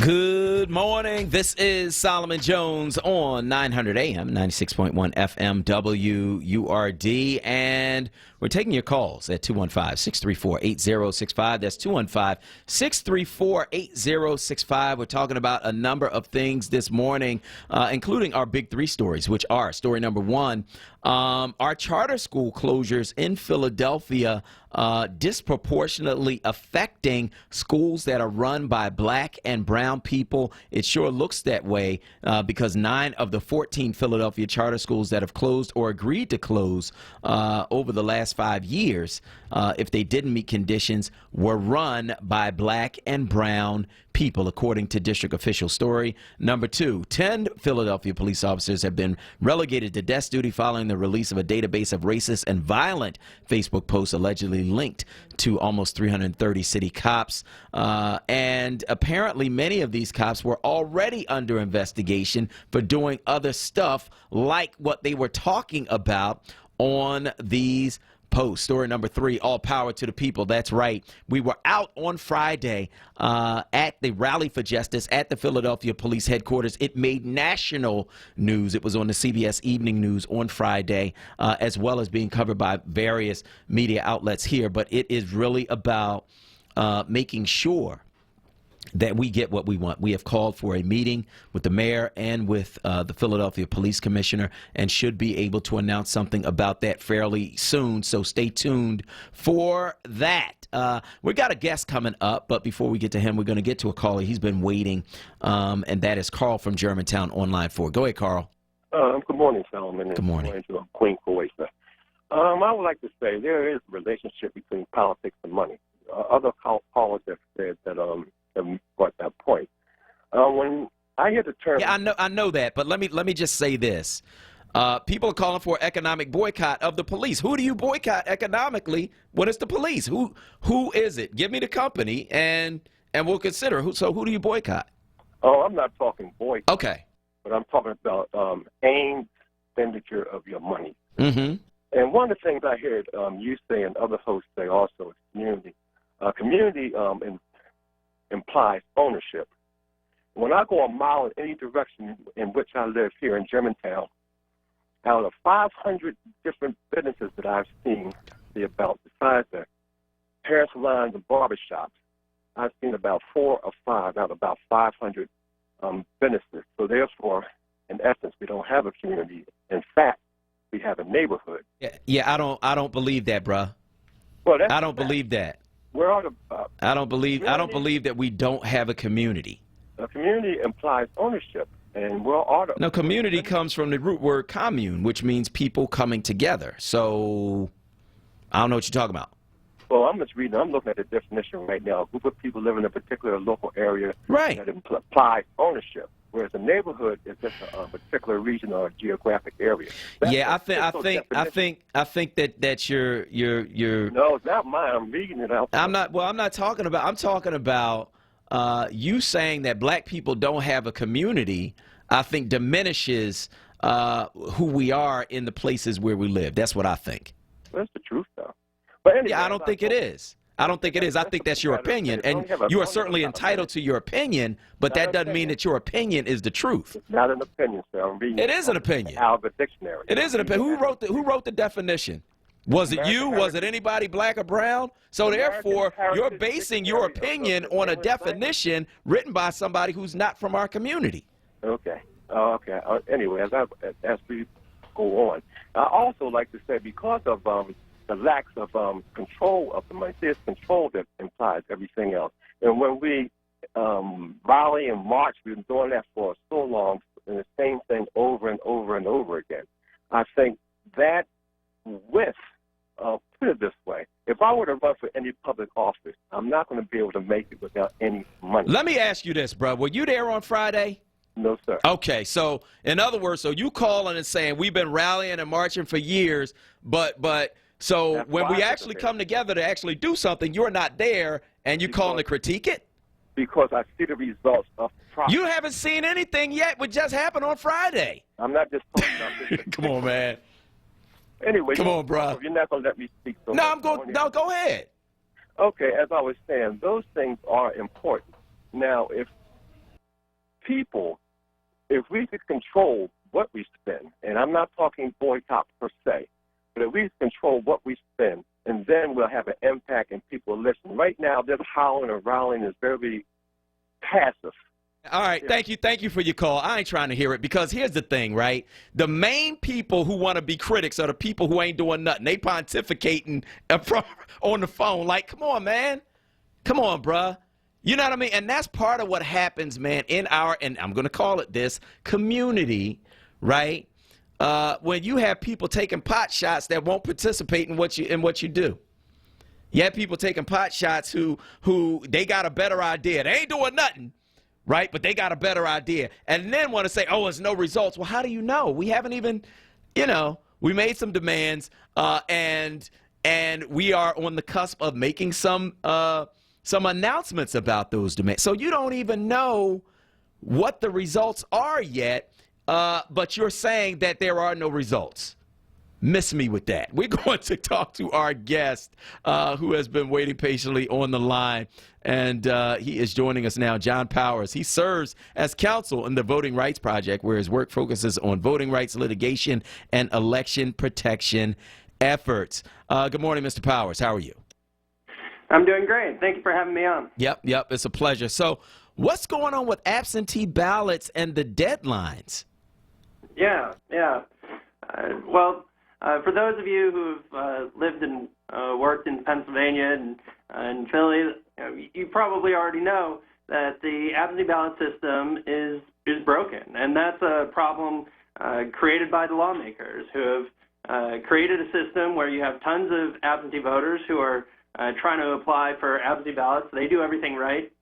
They apply on time, but they don't get their absentee ballots until the deadline or afterwards, and they're not going to be around on Election Day, so they can't vote in person, and so they end up being disenfranchised and losing their voice. And that's not just happening to a couple people. That's happening to thousands of people in every election. Tons of people getting disenfranchised, and no one stepped in to do anything about it, which is why we're bringing a lawsuit to try to change it. Is it just in Pennsylvania? Is it other states as well? Pennsylvania has the earliest deadline in the country by far for turning in absentee ballots. Okay. The Friday before the election, 4 days before the election. Mm-hmm. No other state in the country has a deadline that early. 47 states have a deadline of Election Day or later. Mm-hmm. And, that's just, it's not necessary and it doesn't make any sense, particularly when Pennsylvania already has exceptions in place under the Voting Rights Act and for military voters. So certain people are getting exceptions, but unfortunately thousands of voters are getting left out in the cold. Wow. And so you filed this lawsuit. Are there any other efforts behind the scenes to try to make this thing go away or to make it right? Absolutely, absolutely. There's a coalition of organizations called Keystone Votes, and we're part of that at the Lawyers Committee in conjunction with the ACLU and the Public Interest Law Center and many other organizations trying to push for changes at the legislative level. And those processes are going on, they're happening, and we hope they work. We hope the legislature steps up and does the right thing. Obviously, we've been trying to make a lot of changes to voting laws in Pennsylvania for a while now, and most of those haven't been working so well. So we thought that a lawsuit was necessary to maybe help speed things along. Mm-hmm. So when do you expect to have a resolution on this lawsuit? Will it be in time for the 2020 election? That's what we want. As you can imagine, we know that 2020 is a big election. Yep. But at the same time, Pennsylvania has elections every 6 months, and in every election, this is happening. So, we understand that the judicial process has to take its time, and we respect that, of course. But that's why we're hoping that the legislature, they can do the right thing right now and have a remedy in place. So that's really what we're hoping for. All right. Well, that is John Powers. He is counsel in the Voting Rights Project, where his work focuses on voting rights litigation and election protection efforts. We will keep up with this and follow up with you to find out the resolution of this case. John Powers, thank you so much for joining us this morning on WURD. Thank you for having me on. Appreciate it. All right. We are going to go back to the phone lines, and we're going to take your calls at 215-634-8065. That's 215-634-8065. That is the number you can call to get in on the conversation. And guess what? Right here at the end of the show, I have an announcement to make. There has been an agreement in principle that we will be sitting down with the Philadelphia Police Commissioner about these 328 officers. And so I want to thank everybody who came out to protest on Friday. You raising your voices had an effect. You raising your voices did mean something. You raising your voices did move us forward. And we have an agreement in principle that we will be sitting down with the Philadelphia Police Commissioner about this subject sometime early next week. And so we will keep you posted about that. But I do want to make that announcement again. We have an agreement in principle that we will be sitting down with the Philadelphia Police Commissioner early next week to talk about this issue. And so I want to thank everybody who supported it, everybody who believed in it, everybody who came out to it, because your voices made a difference. I'm going to go back to the phone lines. We're going to talk with Dr. Booker from Philly on line 1. Go ahead, Dr. Booker. Good morning. How are you? I'm good. How are you? Booker. And I'm one of these African-American CEOs who is leading a charter school, Global Leadership Academy, charter school in Philadelphia.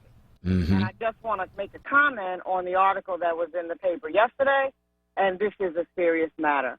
The fact that if you look at the history here in the city, you'll note that many of the schools that have been closed are African-American led. Mm-hmm. This is a problem. Mm-hmm. Right now, I am the only African-American who is asking for an expansion for my school to go from K-8 to K-12, and I'm being denied. I am a person who has been in this city for the last 40 years plus of my career, turning schools around. I turned Huey around for them 2 years ago. I turned Clymer around for them. I was an assistant superintendent in this city. I know exactly what to do about schools. All right, well, let's do this. Let's have a separate interview with you. So we're going to get your number, but we just made a major announcement. We need to talk about that. I want to thank you, Dr. Booker, for your call. Hold on. We'll get your information. Hold on. But again, I want to make this major announcement that we have an agreement in principle. We are going to be sitting down with the Philadelphia Police Commissioner to talk about these 328 officers and removing them off our streets. That is the announcement that we are making this morning. So I want to thank everybody who came out for that protest, who came out and raised your voices. It did make a difference. It's making a difference. And so we are going to go with that. I want to hear from you. 215-634-8065 is the number. Muhammad from West Philly is on line 3. Go ahead, Muhammad. Hey, what's happening, Solomon? How you doing? Just want to give a big salute to Sarah Lomax Reed Breeze, WURD. Absolutely. Yourself, for the whole stand that you all are taking. You got a tremendous station that is with great integrity. Thank you. The misconduct that the report shows on these numerous police officers really needs to be demonstrated how it's connected to and potentially connected to policies, violations of procedures and, false reports and the rest of the things that police officers do. I don't have a lot of time, but just to reduce this kind of activity to some teenage hyperbole or people blowing off steam, I think it's kind of asinine. We really need to look at how it's really affecting the way policing is done and the way poverty is criminalized and the way people are treated in this community. All right, man, thank you so much for your call this morning on WURD Radio. We're going to try to take one more before we leave. Barbara Grant is coming up. Nope, we can't because Barbara Grant is coming up now. I want to thank everybody who joined us on today's show, and that includes John Powers. It includes Dr. Tim Golden, and it includes Andre Carroll from the Germantown neighborhood who joined us as well. And again, I want to thank everybody who came out on Friday for the Rally for Justice. We do have, in principle, an agreement to meet with the police commissioner early next week. And so I want to thank everybody who came out, everybody who believed in the cause, everyone who continues to push for justice in our community. I'm Solomon Jones. This is WURD. And now, for super producer Kawesa Mathis, I want to let you know that you can join us tomorrow at 7 for more Wake Up with Word. Peace.